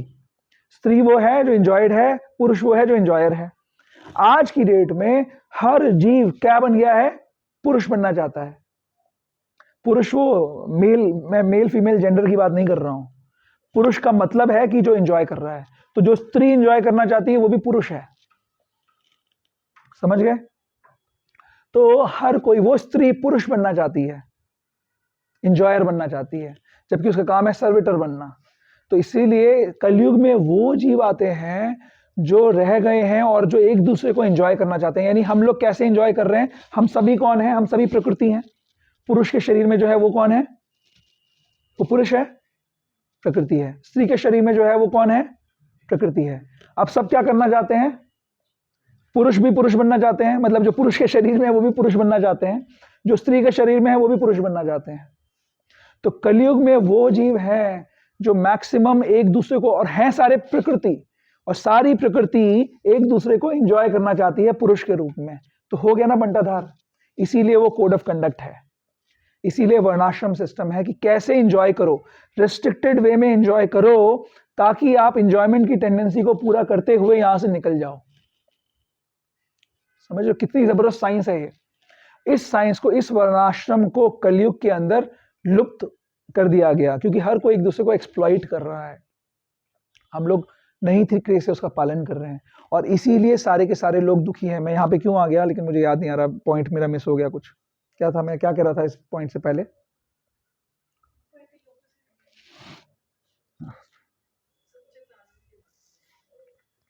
हाँ हाँ, थैंक यू। हम बात कर रहे थे कि उस ज्ञान योग के अंदर हमें आनंद की प्राप्ति नहीं होगी और हम बने हुए हैं आनंद के। तो जब तक हम पर्सनल फॉर्म के साथ एंगेज नहीं करेंगे तब तक हमें आनंद की प्राप्ति नहीं हो सकती है। और इस संसार के अंदर ये जो कोड ऑफ कंडक्ट है उसको फॉलो करना पड़ेगा। और मैं आप लोगों को ये बता रहा था डिफिकल्टीज इसमें क्या क्या चीजें हैं, राइट? तो चैतन्य महाप्रभु कहते हैं कि मायावादी भाष्य सुनिले हाय सर्वनाश। स्वयं राधा कृष्ण का जो कंबाइंड अवतार है वो है चैतन्य महाप्रभु। तो वो क्या कह रहे हैं कि मायावादी भाष्य सुन ले हाय सर्वनाश। तो क्योंकि मैं वैष्णव पंथ का हूं तो वो कॉम्पिटिटर हैं, इसलिए उनके बारे में कह दो ऐसे, जैसे एप्पल और ब्लैकबेरी के बीच में, ये क्या आजकल होता है, किसके बीच में? सैमसंग के बीच में। और कौन है? सैमसंग और एप्पल के बीच में होता है, नहीं एक और भी है। पहले ब्लैकबेरी था ना, अभी सैमसंग और एप्पल है। नहीं, हाँ, कोका कोला और पेप्सी। हाँ, मैं वो सोच रहा था। वो बड़ा जबरदस्त उनका एडवर्टाइजिंग होती है एक दूसरे के खिलाफ। तो ऐसा है क्या चैतन्य महाप्रभु का भाव कि मैं कोका कोला तू पेप्सी? मायावादी भाष्य सुन ले पेप्सी तेरा नाश। हाँ, ऐसा है क्या भाव? चैतन्य महाप्रभु स्वयं राधा कृष्ण है, राधा कृष्ण नहीं अन्य, वही है राधा कृष्ण। और वो क्या कह रहे हैं कि मायावादियों का भाष्य सुनोगे तो सर्वनाश हो जाएगा। क्यों? क्योंकि मायावादी क्या कहेंगे आपको आके कि ब्रह्म निराकार है, उसकी उपासना करो। आप बने हुए हो सच्चिद और आनंद के, आपको आनंद चाहिए। मायावादियों के पास जाओगे, आप उनके चक्कर में पड़ जाओगे और उसके बाद आपको आनंद नहीं मिलेगा, तो संसार में आ जाओगे। अब मुझे याद आया मैं क्या पॉइंट बोल रहा था। सन्यासी लोग क्यों फिलैंथ्रोपी करते हैं? मैं इसलिए पहुंच गया था वहां पे। हाँ, सन्यासी लोग फिलैंथ्रोपी में कैसे पड़ जाते हैं। तो आप ब्रह्म तक पहुंचकर फिर वापस आओगे इस संसार में और फिलैंथ्रोपिक काम करने लग जाओगे, जो काम किसका है? क्षत्रियों का और वैश्यों का काम है, सन्यासियों का काम नहीं है वो सब। तो इतना बड़ा हमारे साथ घाटा हो जाएगा जब आजकल बच्चे पढ़ाई करते हैं। मतलब ये आएंगे, मेरे दिमाग की ट्रेल फिर छूट जाएगी नहीं तो कहीं ना कहीं फिर प्रश्न लेंगे हम। क्या कह रहा था मैं? हाँ, बच्चे जो पढ़ाई करते हैं कितना सोच समझ के डिसीजन लेते हैं ना कि हमारा एक साल भी वेस्ट नहीं होना चाहिए। एक साल के लिए कितनी मेहनत। और अगर किसी आज के लड़कियों के नंबर अगर 95 से 94 आ जाए तो वो हाहाकार घर के अंदर, और लड़के बेचारे मस्त घूमते रहते हैं कि एक में 4 पास होंगे। अगर 100 आए तो 4 पास। आप देखो कितना बच्चे एक एक साल के लिए मेहनत कर रहे हैं और हम पूरा जीवन अगर गलत रास्ते चल दिए तो पूरा जीवन व्यर्थ। मनुष्य जीवन कितना मुश्किल है, बड़ी मुश्किल से मिला और उसमें मायावादियों के चक्कर में पड़ गए, अगर मायावाद में पड़ गए तो हम भगवान के लिए प्रेम जागृत नहीं कर पाएंगे। इसमें कोई द्वेष का भाव नहीं है। चैतन्य महाप्रभु कोई द्वेष से नहीं बोल रहे हैं बात, वो हमें बचा रहे हैं, हमारे पिता हैं, इटर्नल फादर हैं हमारे, हमें बचा रहे हैं कि कैसे हम इसमें से निकल सकते हैं। भक्ति का मार्ग कितना सिंपल है, आप अपनी गीता में जाइए, आज का जो श्लोक है प्रभुपाद बता रहे हैं एक पैराग्राफ के अंदर।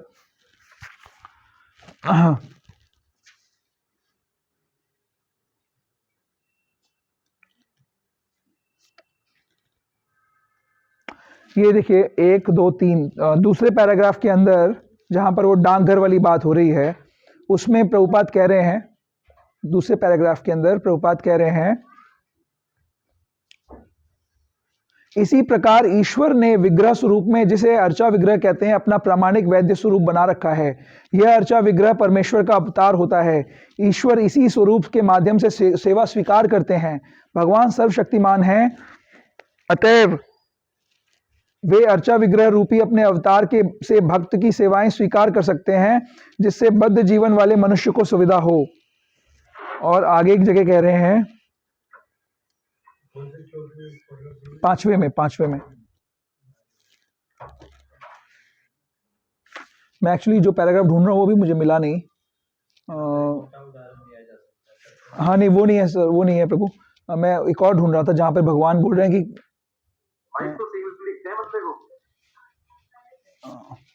हरे कृष्णा, आपने आपको म्यूट कर लीजिए सर।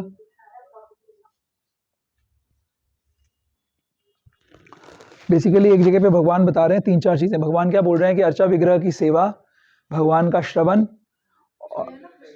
उसके पहले में, हाँ वही मेरे को बताओ कहाँ पे है।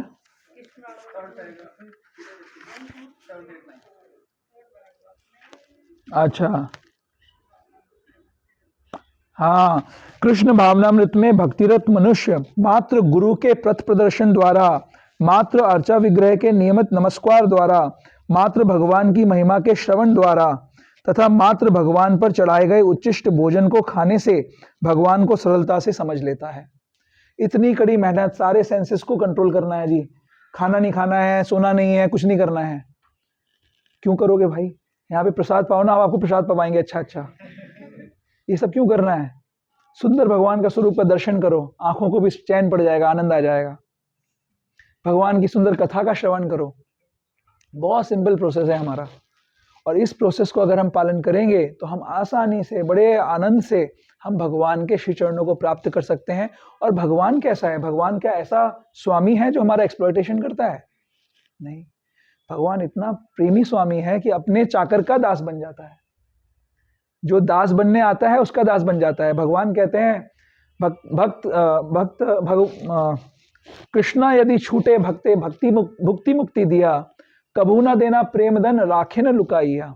क्योंकि भगवान अपने सेवक का दास बन जाते हैं, इसलिए अगर कोई भक्त उनके पास भुक्ति यानी भोग और मुक्ति मांगने के लिए पहुंच जाता है तो फटाक से दे देते हैं, ले जा भाई, मेरा जान छोड़, मैं तेरा दास बनना पड़ेगा मुझे तेरा।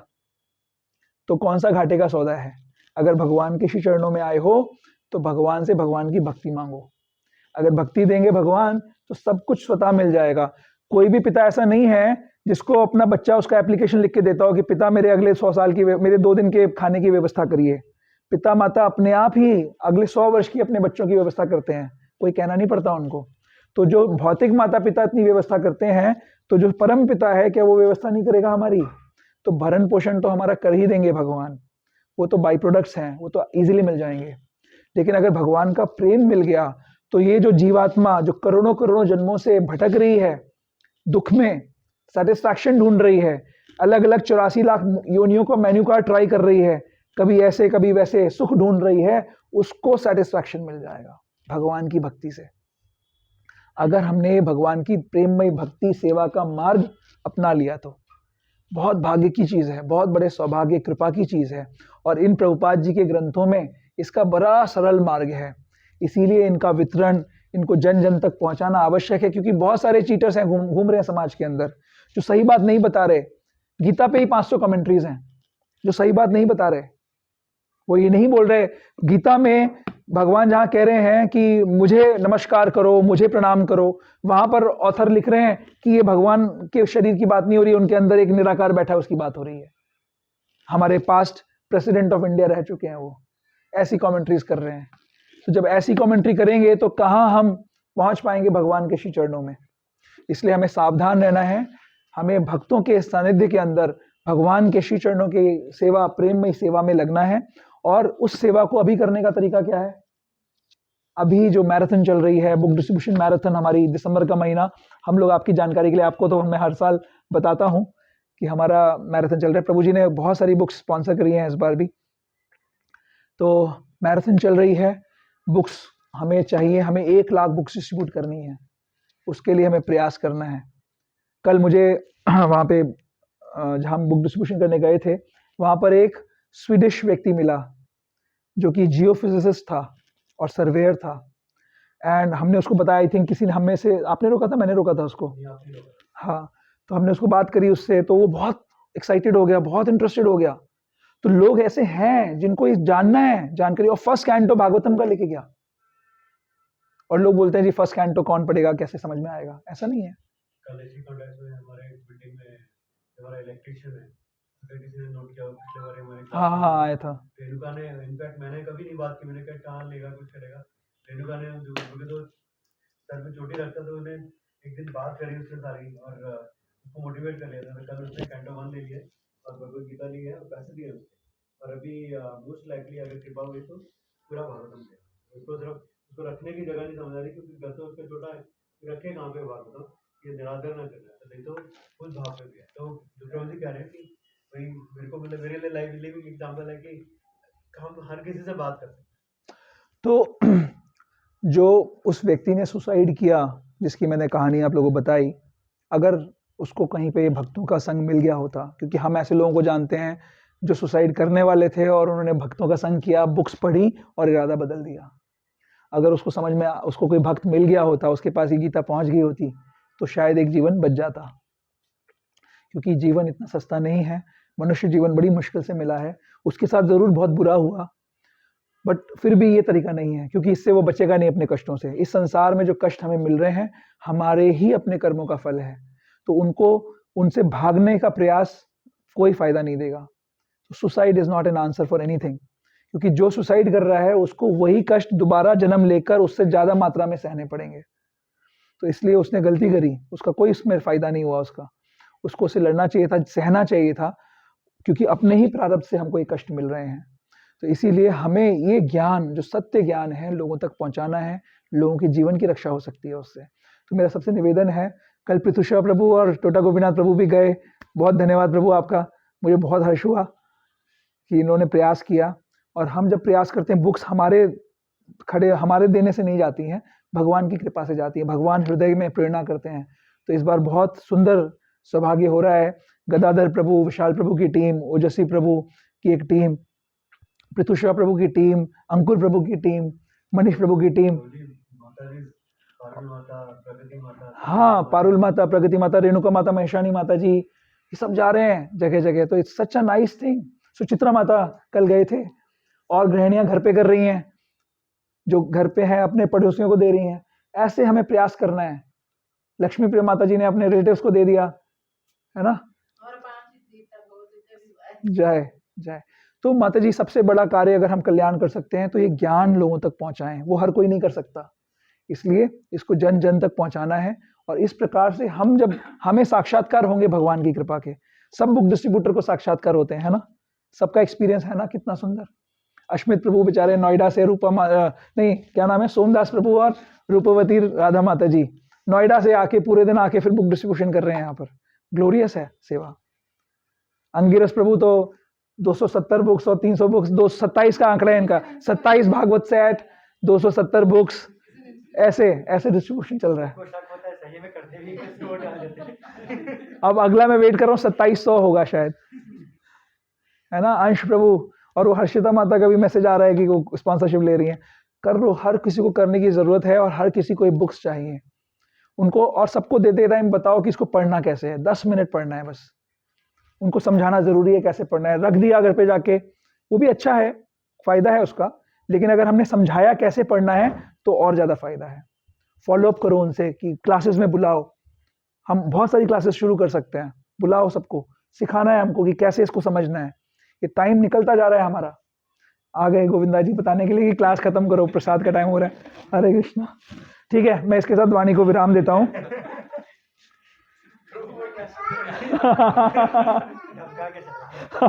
गुर के गया मेरे को भी, बस बंद करो।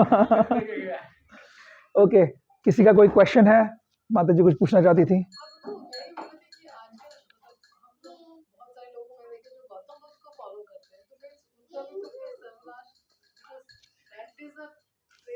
हाँ हाँ, बट चैतन्य महाप्रभु बोलते हैं मायावादी ज्यादा खतरनाक है उनसे ज्यादा, क्योंकि वो तो एटलीस्ट ऑनेस्टली बोल रहे हैं ना कि हम भगवान को नहीं मानते, हम अथीस्ट हैं।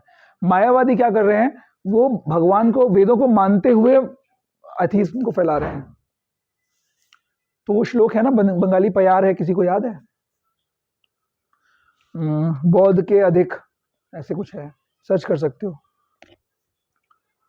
बौद्ध के अधिक ऐसे करके आएगा उसमें।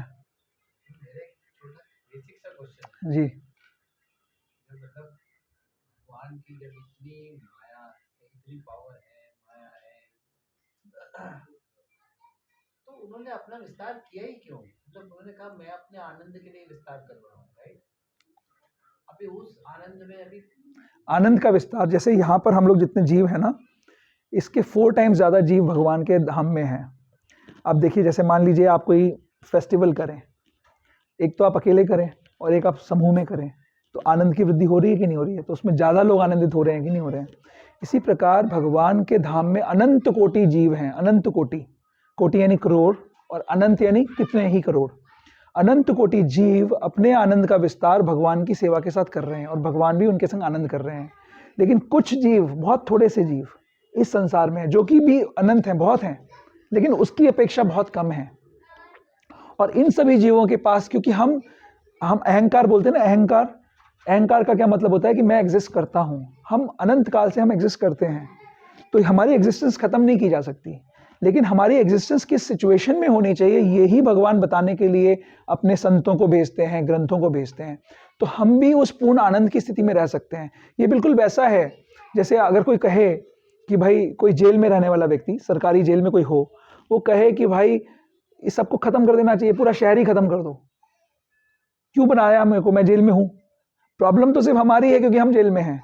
जो जेल के बाहर हैं वो तो आनंद में हैं, उनको क्यों खत्म करने की हम सोचते हैं। हमें जेल से बाहर निकलना है, हमें ये सोचना है। तो हम इस संसार रूपी जेल में हैं और हमारे पास बहुत सरल रास्ता है। प्रायेण ये है, कलौ दोष निधि राजन अस्ति ही एको महान गुणा कीर्तनादेव कृष्णस्य मुक्त संग परम व्रजित। कलयुग में, जिस काल में हम रह रहे हैं, ऑल्दो इसमें बहुत डिफेक्ट हैं, लेकिन सबसे सरल प्रोसेस भगवत प्राप्ति का इस कलयुग में ही है कि सिर्फ कृष्ण का कीर्तन करने मात्र से हम इस संसार से निकल सकते हैं। तो हम लोग जो जेल में बैठे हैं, हमको ये सोचना है कि हम यहाँ से वापस कैसे जाएं, हम जा सकते हैं कि नहीं जा सकते हैं। और अभी भगवान की बड़ी कृपा है, हम बड़े आनंद में है, ऐसी बात नहीं है, लेकिन फिर भी जन्म मृत्यु जरा व्याधि के कष्ट सता रहे हैं हमको। जब ये शरीर बूढ़ा होता जा रहा है, अभी जैसे मान लीजिए मेरा गला खराब है, तो मुझे कष्ट तो हो रहा है ना, मैं इसको झुठला नहीं सकता। तो ये कष्ट मुझे, मैं इसके लिए बना तो नहीं था, लेकिन अभी मेरे को अपने कर्मों के कारण मिल रहा है, राइट? तो ऐसे समझना, ठीक है? हाँ, वेदा न मानिया बौद्ध हय नास्तिक वेदाश्रय नास्तिक्यवाद बौद्ध के अधिकार। हाँ, मतलब जो वेदों का बौद्ध बुद्ध यह नास्तिक है, लेकिन जो मायावाद है, मायावादी जो वेदों का आश्रय लेके गलत भ्रांति फैलाते हैं, तो इसलिए वो बौद्ध से अधिक, वो और ज्यादा खराब है, ऐसा है। एक हाँ प्रभु, क्या कह रहे हैं? क्लास में पूछा, हाँ, क्लियर आंसर तो मुझे वेरीफाई करना है। क्वेश्चन है कि मान लीजिए मैं कोई गलत काम करने लगा, तो मेरे को एक अंदर से आत्मा ने आवाज दी कि ये गलत काम है। हाँ, लेकिन मैंने आत्मा की आवाज को इग्नोर किया, तो गलत काम किया। फिर उसके बाद जब शरीर छोड़ेंगे, तो क्वेश्चन ये था कि शरीर जब छोड़ेंगे तो हमें अपने कर्म के अनुसार अगला शरीर मिलेगा, मतलब वो शरीर जो मिलता है वो आत्मा को मिलता है ना। तो एक क्वेश्चन था कि काम तो शरीर ने किया, आत्मा ने तो मना किया था, शरीर ने काम किया, अब कष्ट जो मिल रहा है वो आत्मा को मिलता है अगले जन्म में, वो क्या? हाँ, तो एक प्रश्न फ्लॉड है, क्योंकि जो कष्ट मिल रहा है वो भी शरीर को ही मिल रहा है बाद में भी, वो आत्मा नहीं है। बट पहले जो काम किया वो भी आत्मा ने इस कॉन्शियसनेस में किया कि मैं शरीर हूँ। इसी को कहते हैं कंडीशनड स्टेट, इसी को कहते हैं हम भ्रम में हमने अपने आप को शरीर मानते हुए कार्य किया, और क्योंकि हम अपने आप को शरीर से आइडेंटिफाई कर रहे हैं, इसीलिए हमें कष्ट की अनुभूति है। जो लोग उस स्टेट में, मुक्त स्टेट में पहुंच जाते हैं, वो शरीर से अपने आप को आइडेंटिफाई नहीं करते, तो शरीर के साथ जो कुछ हो रहा है उसका उनको प्रभाव भी नहीं पड़ता। तो हमें अपने आप को इस कंडीशन स्टेट से मुक्त स्टेट पे लेके जाना है। अभी हम लोग जैसे एक एग्जांपल समझ सकते हैं, जैसे ट्रैक्टर है और ट्रॉली है, दोनों के बीच में क्या है? एक लिंक है। वैसे आत्मा है और शरीर है, दोनों के बीच में लिंक है कॉन्शियसनेस, चेतना। ये चेतना अभी ये सोच रही है कि मैं शरीर हूं, और शरीर समझ के अपनी इंद्रियों को खुद यूज करना चाहती है, खुद के कल्याण के लिए, और उसमें गलत कर रही है। एक तो ये बात हो गई। और यही आत्मा जब ये मुक्त अवस्था में होगी तो इसको पता है कि मैं तो लिंक्ड हूं इससे, ये शरीर मेरा है नहीं, ये शरीर मेरा शरीर से कोई लेना देना नहीं है, तो उस टाइम पे वो आत्मा के स्तर पे काम करेगी। बट इसमें एक और जो हिडन प्रश्न है वो ये है कि वो जो व्यक्ति सोच रहा है कि मेरे मन ने मुझे सही बताया और गलत बताया, तो कई बार मन भी धोखा देता है। तो सही और गलत मन तब बताता है जब वो शास्त्रोक्त हो सकता है, जब वो शास्त्रोक्त हो। अगर वो शास्त्रों के लाइन में हो तो ही हम ये कह सकते हैं कि मन हमारे परमात्मा हमको गाइड कर रहे हैं। अदरवाइज हो सकता है हमारा मन हमको गाइड कर रहा हो, गलत दिशा में ले जा रहा हो। तो हर बात जो अंदर से आ रही है वो जरूरी नहीं है कि वो परमात्मा की आवाज है। आप समझ रहे हो? जो व्यक्ति परमात्मा से दूर है उसको परमात्मा की आवाज सुनाई दे जाए ये जरूरी नहीं है। तो उसको ध्यान रखना पड़ेगा कि कई बार मन की आवाज, जैसे उदाहरण के रूप में एक बार एक व्यक्ति ने गुरु महाराज को पत्र लिखा और उसमें उनको बहुत गालियां दी गुरु महाराज को, और उनको लिखा कि मुझे कल प्रभुपाद जी स्वप्न में आए और उन्होंने मुझे कहा कि अपने गुरु को आप वो आपको बुक डिस्ट्रीब्यूशन में जो लगा रहे हैं वो धूर्त व्यक्ति हैं, उनको आप त्याग दो। तो गुरु महाराज ने डिस्कस किया था ये किसी एक लेक्चर के अंदर, तो उन्होंने बोला कि ये मूर्खता की बात है। जो प्रभुपाद जो पूरा का पूरा जिनका मिशन बुक डिस्ट्रीब्यूशन के लिए है, और कोई व्यक्ति अगर उस मिशन में किसी को लगा रहा है तो उसको प्रभुपाद ये नहीं कहेंगे। यानी ये आपके मन का बना हुआ क्रम है जिसको आप कह रहे हैं कि मेरे को परमात्मा की आवाज आई। तो हमें शास्त्र पहले पता होना चाहिए, उसके अनुसार जब हम कार्य करेंगे और उसके टाइम पे जब हमें पता है क्या सही क्या गलत शास्त्र के आधार पर, तब जो आवाज आएगी और वो हमें शास्त्र की तरफ ले जा रही है। मान लीजिए आपको कल ओजस्वी प्रभु का फोन आए कि प्रभु जी मेरे को परमात्मा की आवाज आई है, कल से मंगल आरती बंद, तो वो सही वो गलत है, वो नहीं हो सकता। आपको ये आवाज आए कल से कि अब से मैं जो है वो रोज बुक डिस्ट्रीब्यूशन करूंगा, डबल करूंगा, वो ठीक है, करो,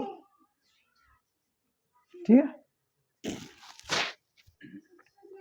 हाँ ये भी कहना रॉन्ग होगा कि जो भी एक्टिविटी की वो शरीर की बिल्कुल शरीर self body can not do, soul के अंदर है मुझे एक्टिविटीज को ड्राइव करनी है, तो अपने आप से तो आप कुछ नहीं कर सकते। हाँ इस सेंस में अगर कुछ गलत हुआ है तो सोल इज रिस्पांसिबल। हाँ, soul is responsible to the extent it is conditioned, क्योंकि वो कंडीशनड है और उसके पास ये फ्रीडम है। एक सेकंड,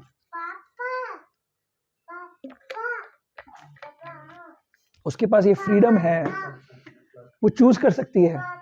तो परिस्थिति जो मिली वो प्रारब्ध से मिल गई उसको, उसके बाद उसने जो चॉइस करी वो गलत और सही हो सकती है, तो वो रिस्पॉन्सिबल हो जाती है, कंडीशन रहती है। लेकिन जब पायटी बनती है, जब पुण्य कर्म हमारा बनता है, महाप्रसादे गोविंदे हम डिस्कस कर रहे थे ना लास्ट हफ्ते, पिछले हफ्ते, तो ये पुण्य कर्म से बनता है। तो जब किसी वैष्णव की कृपा हो जाती है हम पे, या कोई हमारे को सुकृति मिल जाती है, तो धीरे धीरे कंडीशनिंग कम होने लग जाती है। तो फिर हमारे जीवन में जो परिस्थितियां दुखमय भी होती हैं, अगर हम उससे प्रभावित नहीं होते हैं, तो हमारी मुक्ति की स्थिति शुरू हो जाती है वो। ठीक है, मैंने आपके क्वेश्चन का आंसर दिया? ठीक है। हाँ संगीता माता जी, आप कुछ कह रहे थे? संगीता माता जी। प्रभु जी, हरे कृष्ण प्रभु जी। हरे कृष्ण माता जी। प्रभु जी थैंक यू सो मच, बहुत अच्छा लेक्चर था आपका। जी माता जी। पर प्रभु जी आपकी इस लेक्चर से दो तीन चीजें, actually my mind has entangled. Your mind has what? Sorry, एक मिनट।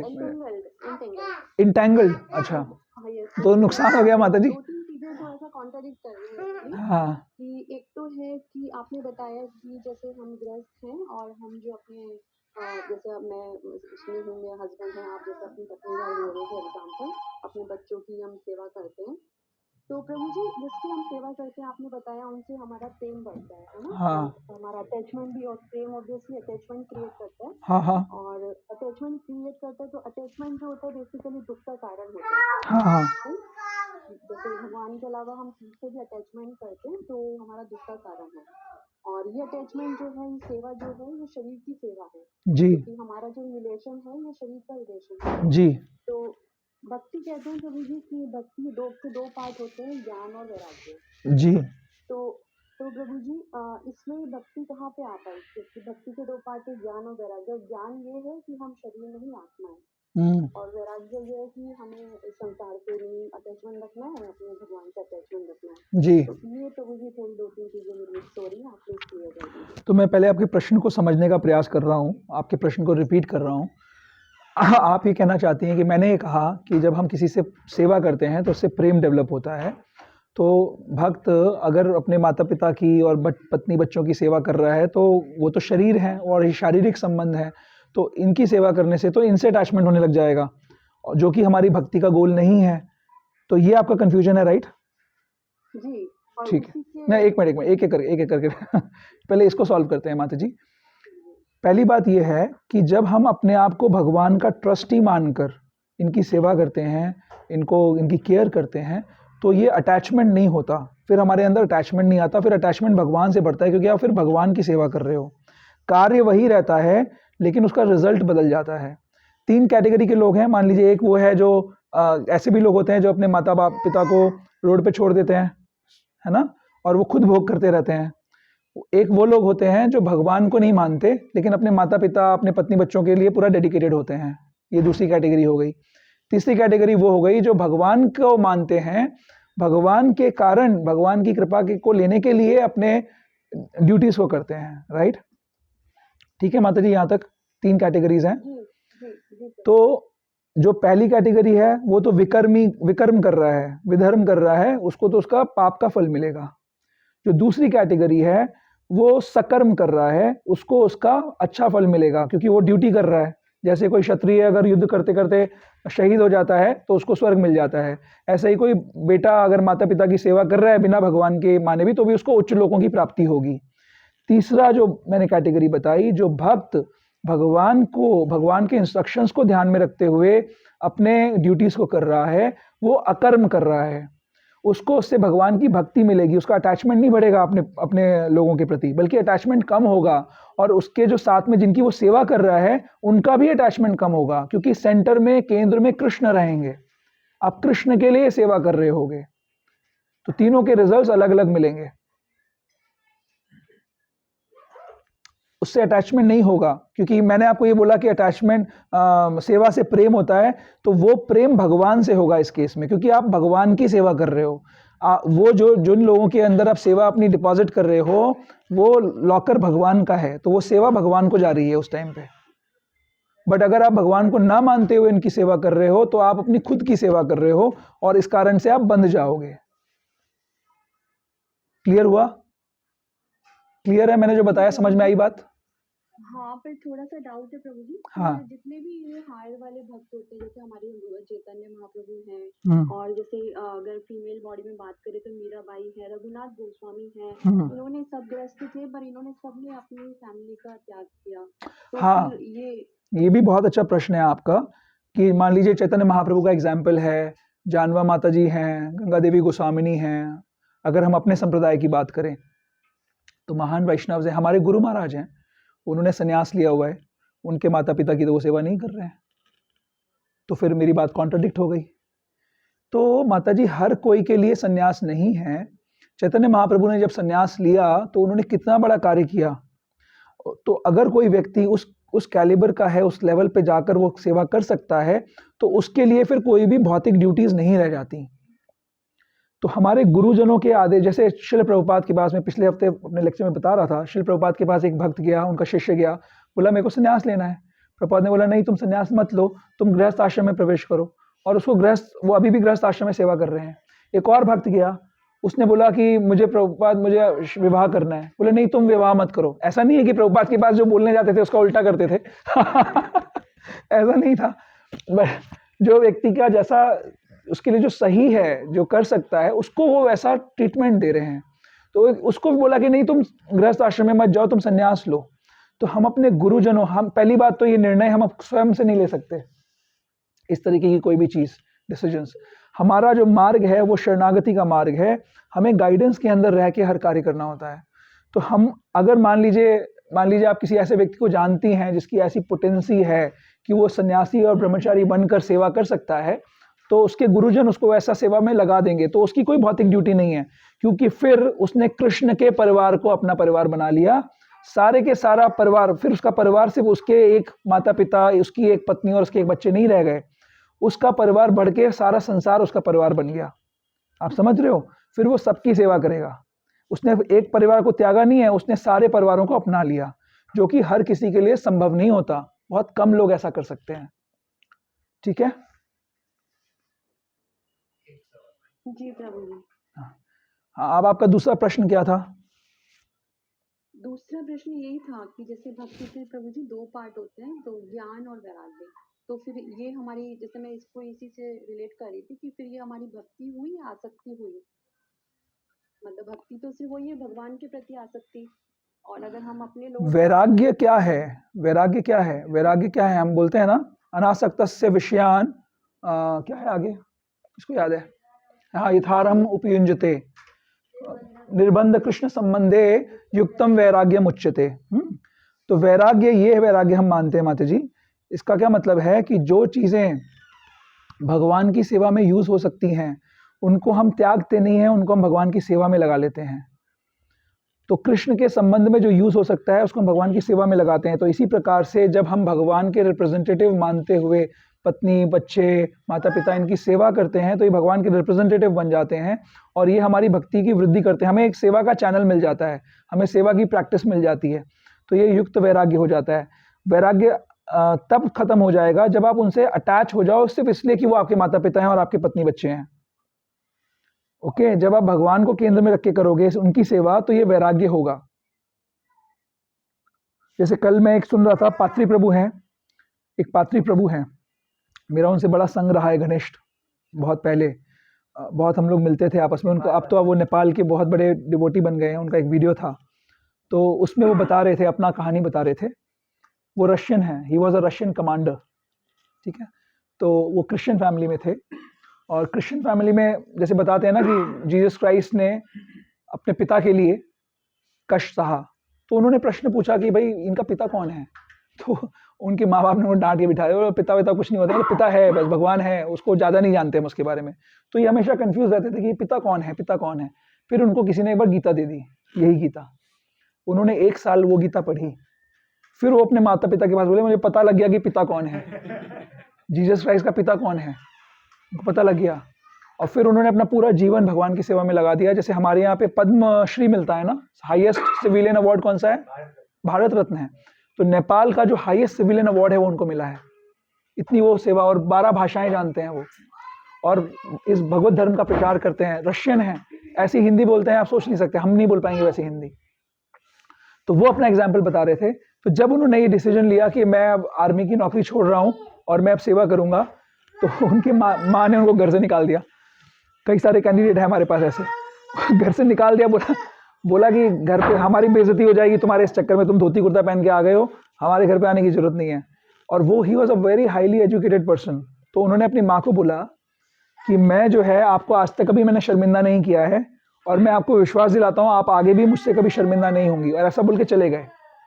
27 साल बाद, अभी 2 साल पहले जब यूक्रेन और रशिया का युद्ध हुआ, उनकी माँ यूक्रेन की हैं, तो उन्होंने अपनी माँ को फ़ोन किया। यूक्रेन में हालात ख़राब थे, तो उन्होंने बोला कि मैं आपके लिए अरेंजमेंट करता हूँ, आप इधर आ जाओ, भारत आ जाओ। तो उनको भारत बुला लिया, और भारत बुलाकर अब भारत में तो उनका ज़बरदस्त स्वागत हुआ। फिर उनको नेपाल ले गए, नेपाल में उनका राष्ट्रीय लेवल पे स्वागत हुआ। तो बोले ये सब क्या हो रहा है? तो उनको याद दिलाते हैं कि मैंने तुमको बताया था कि मैं आपको कभी शर्मिंदा नहीं करूँगा। फिर 6 महीने जब यहाँ रहीं तो उसके बाद उनको कैंसर हो गया। तो कैंसर जब हो गया तो उन्होंने, फिर वो भक्त बन गई, और जगह जगह जाकर उन्होंने अपने तीर्थ स्थलों पे सब ध्यान किया, और माला करते करते भगवान के भक्तों के बीच में भगवान का नाम लेते हुए शरीर छोड़ा उन्होंने श्रीधाम वृंदावन में। ये जीवन का परफेक्शन है। तो मैं क्यों बता रहा था ये स्टोरी?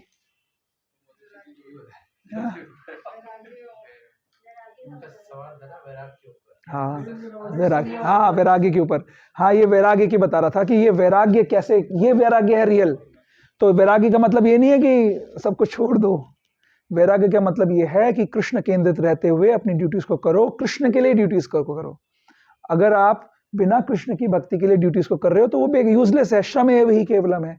तो ऐसा नहीं है, ये भी गलत है कि ड्यूटीज को ना करो, ये भी गलत है कि ड्यूटीज को करो बट कृष्ण का ध्यान मत करो। सही ये है कि कृष्ण के लिए अपनी ड्यूटीज को करो, तो आपको परफेक्शन मिलेगा। ठीक है माता जी? ठीक है जी जी प्रभु जी, इसमें एक जो इनका लास्ट में श्लोक आता है गीता में कि भगवान कहते हैं कि सर्वधर्मान् परित्याज्य मामेकं शरणं व्रज। तो इसमें ये सारे धर्म हम कहते हैं कि ये जो हमारे रिलेशनशिप है, ये सारे जैसे माता की सेवा करना, पिता की सेवा करना, ये जो सारे धर्म है इनको छोड़ के सिर्फ मेरी सेवा करो। तो इसका क्या मतलब है? इसका मतलब हर क्षेत्र, हर कॉन्टेक्स्ट में, हर विद रेफरेंस टू कॉन्टेक्स्ट होगा इसका मतलब, है ना। सेवा करनी है ना, तो जैसे मान लीजिए आपकी बात करें, आप एक डॉक्टर हैं, आप एक स्त्री के शरीर में हैं और आप एक प्रैक्टिसिंग डॉक्टर हैं, राइट? आपका एक परिवार है, तो आपके जो लोग गाइड करने वाले आपको हैं वो आपको बताएंगे कि आपकी इस सिचुएशन के अंदर आप भगवान की सेवा कैसे कर सकते हैं। तो for example right now you are in a earning job, तो आप अपनी सेवा कर सकते हो अपने अर्निंग को भगवान की सेवा में लगा के। फिर हो सकता है कि किसी दिन आपको लगे कि मैं एज अ डॉक्टर इतना अच्छा नहीं कर पा रही हूँ, इन द सेंस कि मैं और ज़्यादा कंट्रीब्यूट कर सकती हूँ समाज को in other ways. So let me give up my job and I will only preach about Krishna consciousness. I am just taking some hypothetical examples, okay? आपका ना लेके ओजस्वी प्रभु का ले लेते हैं, ये भी डॉक्टर है, इनका ले लेते हैं, है ना? सेम सिचुएशन है। तो ये हर सिचुएशन में आप जो काम कर रहे हो, जिस चीज़ में अपने शरीर को, इंद्रियों को लगा रहे हो, उसको कैसे बेस्ट पॉसिबल तरीके से भगवान की सेवा में लगाया जा सकता है, हर सिचुएशन में डिफर करेगा। तो उस अभी की सिचुएशन में अपने पत्नी बच्चों का ध्यान रखना, अपने माता पिता की सेवा करना, कृष्ण को ध्यान में रखते हुए ही सेवा माना जाएगा। वो सर्व धर्मों को तो छोड़ना उसी की कैटेगरी में आएगा। और अदरवाइज इसका क्या इंटरप्रिटेशन हो सकता है? सर्व धर्मों को आप कैसे छोड़ोगे? अदरवाइज सर्व धर्म छोड़ने का मतलब यहां पर यह होगा कि आप उनकी सेवा इसलिए नहीं कर रहे हो क्योंकि आप उनकी बेटी हो, आप इसलिए कर रहे हो क्योंकि भगवान का इंस्ट्रक्शन आपको समझ में आ गया। ऐसे इसको समझना होगा। कुछ किसी को ऐड करना है? मैं कुछ मिस कर रहा हूँ पॉइंट क्या? मैं कुछ मिस कर रहा हूँ कोई पॉइंट? हाँ जी, सब ज्ञानी ध्यानी लोग बैठे हैं यहाँ पे। कुछ ऐड करना है मुझे? कुछ कहना है? ठीक है। हाँ प्रभु, सॉरी। हाँ, आपका माता जी हो गया, आपको प्रश्न का आंसर मिल गया? जी प्रभु जी, एक और था इसी से रिलेशन में कि सपोज जैसे अगर मैं प्रचार सेवा में, आप जैसे हम भी प्रचार सेवा में, अगर जैसे बुक डिस्ट्रीब्यूशन चल रही है, हाँ हाँ हाँ। तो जैसे बुक डिस्ट्रीब्यूशन सेवा भगवान की सेवा, हमारे गुरु की सेवा है। तो अगर घर पे जैसे हम घर पे हमारी सेवा में चल रही है कि कोई घर पे हमें मतलब किसी को हमारी जरूरत है घर पे, और मुझे सपोज वहाँ पे बुक डिस्ट्रीब्यूशन के लिए भी जाना है, तो उस कंडीशन में मुझे क्या ऑप्ट करना चाहिए? बहुत अच्छा क्वेश्चन है माता जी, and thank you for asking these questions. क्योंकि भक्ति बहुत व्यवहारिक है, प्रैक्टिकल है, ये थ्योरेटिकल नहीं है, और जब तक ये थ्योरेटिकल रहेगी तब तक हमारे लिए कोई काम की नहीं है। तो ऐसी सिचुएशन में आपको घर में रह के सेवा करनी चाहिए। श्री प्रभुपाद से उनके एक शिष्य ने एक पत्र लिख के प्रश्न पूछा। उनके बच्चा हुआ था, 2-3 साल का बच्चा था, उनके बच्चा हुआ था, और वो पहले बुक डिस्ट्रीब्यूशन किया करती थी। तो प्रभुपाद से उन्होंने पूछा कि मुझे बुक डिस्ट्रीब्यूशन करना चाहिए या डीटी वर्शिप करना चाहिए। हाँ, उन्होंने पूछा कि मुझे डीटी वर्शिप करना चाहिए या बच्चे की सेवा करनी चाहिए। तो प्रभुपाद ने उनको उत्तर दिया, और वो रिकॉर्डेड है, आप ढूंढ के देना सबको, वो रिकॉर्डेड है। उन्होंने बोला कि तुम्हारे बच्चे का लालन पालन ही इस समय तुम्हारे लिए डीटी वर्शिप है, ये भगवत सेवा है, और उसको तुमको भक्त बनाना चाहिए, ये तुम्हारी सबसे पहली सेवा है। तो हमें ऐसे ही वरिष्ठ वैष्णवों के उदाहरण से इस चीज़ को समझना है। तो आपकी परिस्थिति में अगर आप जिनको भी आपकी ज़रूरत है, उनके पास जाके उनकी सेवा करेंगे, तो भगवान आपको ऐसी शक्ति देंगे कि आप कम समय में और ज़्यादा डायरेक्ट सेवा कर पाओगे। हमेशा याद रखिए, अगर आप भगवान के बताए हुए मार्ग पे चलोगे तो आपकी पोटेंसी इतनी बढ़ जाएगी कि लोगों को आश्चर्य होगा। बट कई बार क्या होता है, हमारा मन होता है, हम आसक्त होते हैं किसी पर्टिकुलर सेवा को करने के लिए, और उसके कारण, जैसे मान लीजिए मैं कीर्तनिया हूं, मुझे कीर्तन करना अच्छा लगता है, तो कई बार क्योंकि मेरा मन है कीर्तन करने का, मैं दूसरी जो और इंपॉर्टेंट सेवा है उसको छोड़ के भी कीर्तन करूंगा। जबकि होना यह चाहिए कि जिस समय जैसी जरूरत है उस समय हमें वैसी सेवा करनी चाहिए। ठीक है? ठीक है माता जी? जी प्रभु जी, थैंक यू सो मच प्रभु जी। हरे कृष्णा। एंड माता जी बहुत प्रैक्टिकल है, please listen to lectures of Srila Prabhupada, please listen to the lectures of his holiness Bhakti Vikas Swami Maharaj, you will get so much clarity on these topics. और आप मुझे ब्लेस करोगे फिर। नहीं प्रभु जी, आप तो ऑलरेडी ब्लेस्ड हो, हमें चाहिए ब्लेसिंग्स ना, आपकी चाहिए ब्लेसिंग, आप बहुत मतलब लेवल पे पहुंच चुके हो ना। हाँ, सो ब्लेस्ड। नहीं, थैंक यू, गुरु महाराज की कृपा है, जो भी उनके इतना क्लियर वाणी है ना कि हम मिस कर ही नहीं सकते। उनकी इतनी वाणी क्लियर है कि हम कभी कंफ्यूज हो ही नहीं सकते। हमें अगर हम ऑनेस्टली सुनेंगे तो हमें हर चीज दूध का दूध पानी का पानी हो जाएगा। आप श्रवण करिए उनको, क्योंकि महाराज का क्यों बोल रहा हूं मैं सुनने के लिए आपको, क्योंकि उन्होंने विशेष प्रयास किया है वर्णाश्रम को स्टैब्लिश करने के लिए, बहुत डीपली स्टडी किया है इस टॉपिक को, और उनका इस चीज में क्षेत्र में महारत है। तो आप अगर उनको सुनोगे ना तो आपको बहुत अच्छे से ये सब चीज़ें समझ में आ जाएंगी। जी प्रभु जी, आई विल डेफिनेटली लिसन। या thank you thank you so much. हरे कृष्णा। सॉरी प्रभु, हाँ बताइए। मेरा हमेशा से एक ध्यान रहा है कि प्रभु जो इतने दयालु हैं, और ये चक्रव्यूह रचाई क्यों है संसार में? नंबर 1। नंबर 2, मुझे मेरे मैंने अभी पाप किया, मुझे उसकी सजा उसी वक्त क्यों नहीं मिल जाती? क्योंकि अगर ऐसा हो जाए तो लोग पाप करने बंद कर देना। तो इतना कॉम्प्लेक्स इसको आप ऐसे समझिए प्रभु कि जैसे मान लीजिए, हाँ प्रभु जी का प्रश्न है कि पहला कि भगवान ने ये संसार की रचना क्यों करी जिसमें इतना कष्ट है, ये चक्रव्यूह क्यों बनाया जिसमें हर कोई इतना प्रताड़ित है। और दूसरा, अगर हम अपने पापों का फल अगर हम भोग रहे हैं, तो अगर हमें पापों का फल इमीडिएटली मिल गया होता तो हम इमीडिएटली सही हो जाते, हम पाप करते ही नहीं। ये 2 प्रश्न हैं। मैं आपको एक कहानी बताता हूँ। एक तो हमारे परिवार की कहानी है। हमारे जानने में एक व्यक्ति हैं जो कि पुलिस में बहुत ऊंचे ओहदे पे थे, कमिश्नर थे। तो उनके घर पे बंदूकें हुआ करती थी। तो उनके ट्विन बच्चे थे, 2 साल का बच्चा। और एक बार बाई चांस बंदूक में गोली थी, वो गोली वैसे उस पोजीशन में गन थी कि वो चल सकती थी। तो एक बच्चे ने दूसरे बच्चे के सामने, क्योंकि गन देखता था वो, उसने गन यूज़ करी, गन चल गई, दूसरा बच्चा मर गया, एक बच्चा मर गया। तो ऐसी सिचुएशन में अब ये जो अपराध हुआ कैसे हुआ? अज्ञान में हुआ। उस पाप का क्या दंड उस बच्चे को मिल सकता है? उस समय दिया जा सकता है कोई दंड? नहीं दिया जा सकता। उसको कल्टीवेट किया जा सकता है, धीरे से बड़ा किया, क्योंकि उससे अपराध तो हुआ लेकिन अनजाने में हुआ, अज्ञान में हुआ। तो उसको थोड़ा पनिश करना पड़ेगा, थोड़ा उसको सजा मिलेगी, उसको खुद बहुत बड़ा पनिशमेंट बाद में लगेगा, जीवन भर वो पनिशमेंट सहता रहेगा बेचारा बच्चा। हम सभी लोग भगवान के बच्चे हैं, तो भगवान हमारे लिए फील करते हैं। भगवान को दुख है कि हम उनकी सेवा नहीं करना चाहते। जैसे हमारा हाथ, अगर हमारे हाथ इस शरीर से लगा रहेगा तो इसका करना तो सेवा ही है। कोई व्यक्ति मूर्ख हो तो ये सोच सकता है कि काट के हाथ को अलग रख देता हूँ, बेचारे को बड़ा कष्ट सहना पड़ता है, सेवा करना पड़ता है। ऐसा कोई सोचता है? कोई नहीं सोचेगा। ऐसे नहीं सोचेगा कि हाथ को इतना कष्ट हो रहा है, बेचारा हाथ, बेचारे पैर हर समय चलाते रहते शरीर को, उसको काट के अलग रख देते हैं। ऐसे कोई नहीं सोचेगा। हर क्या सोचेंगे हम लोग कि ये हाथ और पैर शरीर से जुड़े रहें, इसमें संतुष्ट रहेंगे। इसी प्रकार हम भगवान के अंश हैं, हमारे को नेचुरल आनंद आएगा भगवान की सेवा करने में।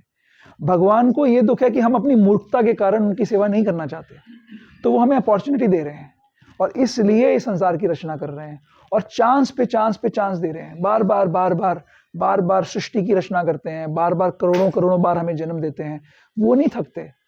आप सोचिए कि अगर मान लो ये लोग मेरे सबसे प्रिय मित्रों में से हैं, अगर मैं इनका 2-4 बार फोन ना उठाऊं तो इनके मन में आ सकता है कि भाई ये क्या चक्कर है, अपने आप को क्या समझते हैं, बात नहीं करते। ऐसा एक बार के लिए सोच सकते हैं, है ना। भगवान करोड़ों बार भी हम उनकी अवहेलना कर रहे हैं। जब वो आते हैं उनके पीछे हम पीट करके बैठ जाते हैं, उनका ध्यान नहीं देते। फिर भी वो इतने दयालु हैं, कृपालु हैं कि हमें छोड़ नहीं रहे, वो हमें चांस दे रहे हैं। तो ये उनकी दया का सूचक है और वो चाहते हैं, क्योंकि उन्होंने इंडिपेंडेंस दी है हमें, तो उसकी वो रक्षा कर रहे हैं, वो उसका हनन नहीं कर रहे हैं। अगर चाहें, जैसे एक होता है प्रेम, एक होता है रेप, तो रेप में जबरदस्ती करा जा रहा है और प्रेम में प्रेम पूर्वक वॉलंटरी करा जा रहा है। तो भगवान वेट कर रहे हैं कि कब हम वॉलंटरीली उनके शरण लेंगे। अगर हम आज से 1 करोड़ साल तक भी हम ना लेना तो कोई बात नहीं है, भगवान फिर भी वेट करेंगे, लेकिन वो दुखी हैं, वो चाहते हैं हम उनके तक पहुंच जाएं। ठीक है, एक इनका कमेंट रहेगा कि कॉम्प्लेक्स क्यों है? कॉम्प्लेक्स हमारे आइडियाज है ना, भोग करने के आइडियाज हमारे विचित्र है ना। जैसे वहाँ का जापान का मैं बता रहा था ना कि वहाँ पर अब नियम बन गया है, लॉ बन गया है कि आपको स्कूल की क्लासेस में डॉग हाउसेस रखने पड़ेंगे, क्योंकि कुछ लोगों की इच्छा है कि कुछ बच्चों की इच्छा है कि वो कुत्ते की तरह व्यवहार करना चाहते हैं। तो वो कुत्ते की तरह आते हैं, कुत्ते की तरह चलते हैं, वहाँ पे कुत्ते की तरह मल पास करते हैं वहाँ पर। इंसान क्या करोगे आप? तो कॉम्प्लेक्स हमारे आइडियाज हैं भोग करने के। भोग करने की कितनी बुरी गति चल रही है समाज में, आप तो, आपसे ज़्यादा कौन जानेगा, डॉक्टर हो आप तो, आप देख रहे हो क्या हालत चल रही है संसार की। ओके, और कौन है? जैसे भगवान सगुण और निराकार रूप में, साकार और निराकार रूप के बारे में बताएं। साकार रूप में जब हम बात करते हैं तो भगवान को जो मूल स्वरूप है, शास्त्र हाँ, उसकी बात करते हैं। और भी भगवान की कई अवतारों को हम साकार रूप में कंसीडर करते हैं, तो यूनिवर्सल जो फॉर्म है भगवान को उसको निराकार निर्विशेष रूप में कंसीडर करते वो निर्विशेष की इंडिकेशन देता है क्योंकि एक स्वरूप नहीं दिखता उसमें, बहुत सभी लोग सभी दिख रहे हैं। तो जो पैंथियज्म बोलते हैं ना कि एक से ज़्यादा भगवान, जिसको भी किसी को भी भगवान मान लो, तो उसमें वो फीलिंग आती है कि सब कुछ भगवान है तो कोई एक विशेष फॉर्म नहीं है। निर्विशेष बोलते हैं एक्चुअली। विशेष मतलब जैसे मान लीजिए मैं मनीष प्रभु से बात कर रहा हूँ तो मैं विशेष मनीष प्रभु से बात कर रहा हूँ, तो एक विशेषता आ गई। और एक जनरल स्टेटमेंट कि विश्व रूप में अंश प्रभु भी दिख रहे हैं, सोमदास प्रभु भी दिख रहे हैं, विशाल भी दिख रहे हैं, मनीष भी दिख रहे हैं, सभी दिख रहे हैं। तो मैंने सोचा ये तो कोई एक है ही नहीं, ये तो सभी हैं। जब सभी हैं तो कोई एक है ही नहीं। तो फिर निर्विशेषवादी और मायावादी both are little different. हाँ, थिन लाइन। निर्विशेषवादी, शून्यवादी, मायावादी सब अलग अलग तरीके के। शून्यवादी जो भगवान बौद्ध वाले जो शून्य है, सब कुछ शून्य है। लेकिन निर्विशेषवादी को निराकारवादी नहीं बोल सकते। निर्विशेषवादी निराकारवादी है, उसमें निराकार भी आ गया ना, क्योंकि कोई विशेषता नहीं है उसके अंदर। निर्गुण, कोई गुण यानी विशेषता, निर्गुण यानी निर्विशेष, कुछ भी विशेषता नहीं है, कोई क्वालिटीज ही नहीं है। और हम उसकी सही अंडरस्टैंडिंग क्या है कि उनके दिव्य गुण हैं, उनके भौतिक संसार के गुण नहीं है। भगवान निर्गुण हैं, लेकिन वो निर्गुणता मतलब इस संसार के गुण नहीं है, आध्यात्मिक गुण है भगवान के अंदर। ऐसे है। ओके, 2:15 बज गए। ठीक है, सबका कोई और सबका हो गया सॉल्व। बड़ा जबरदस्त है, इसको जीवन में उतारना है। और सेवा क्या करनी है, प्रैक्टिकल क्या करना है, प्रयास करना है, इस ज्ञान तक लोगों तक जन जन तक पहुंचाना है और उनको एजुकेट करना है। जहां मौका मिले, चाहे देखो ताहे कहो कृष्ण उपदेश, जो मिले उसको बताओ इसके बारे में। ठीक है, मैं वाणी को विराम देता हूं यहाँ पर। और इसके बाद एक भजन आज कौन गाएगा? आपका हो गया, आपका हो गया ना, 2 लोग ने किया ना अभी तक, शिष्टाष्टकम। और कौन? ओजस्वी प्रभु आप गाएंगे?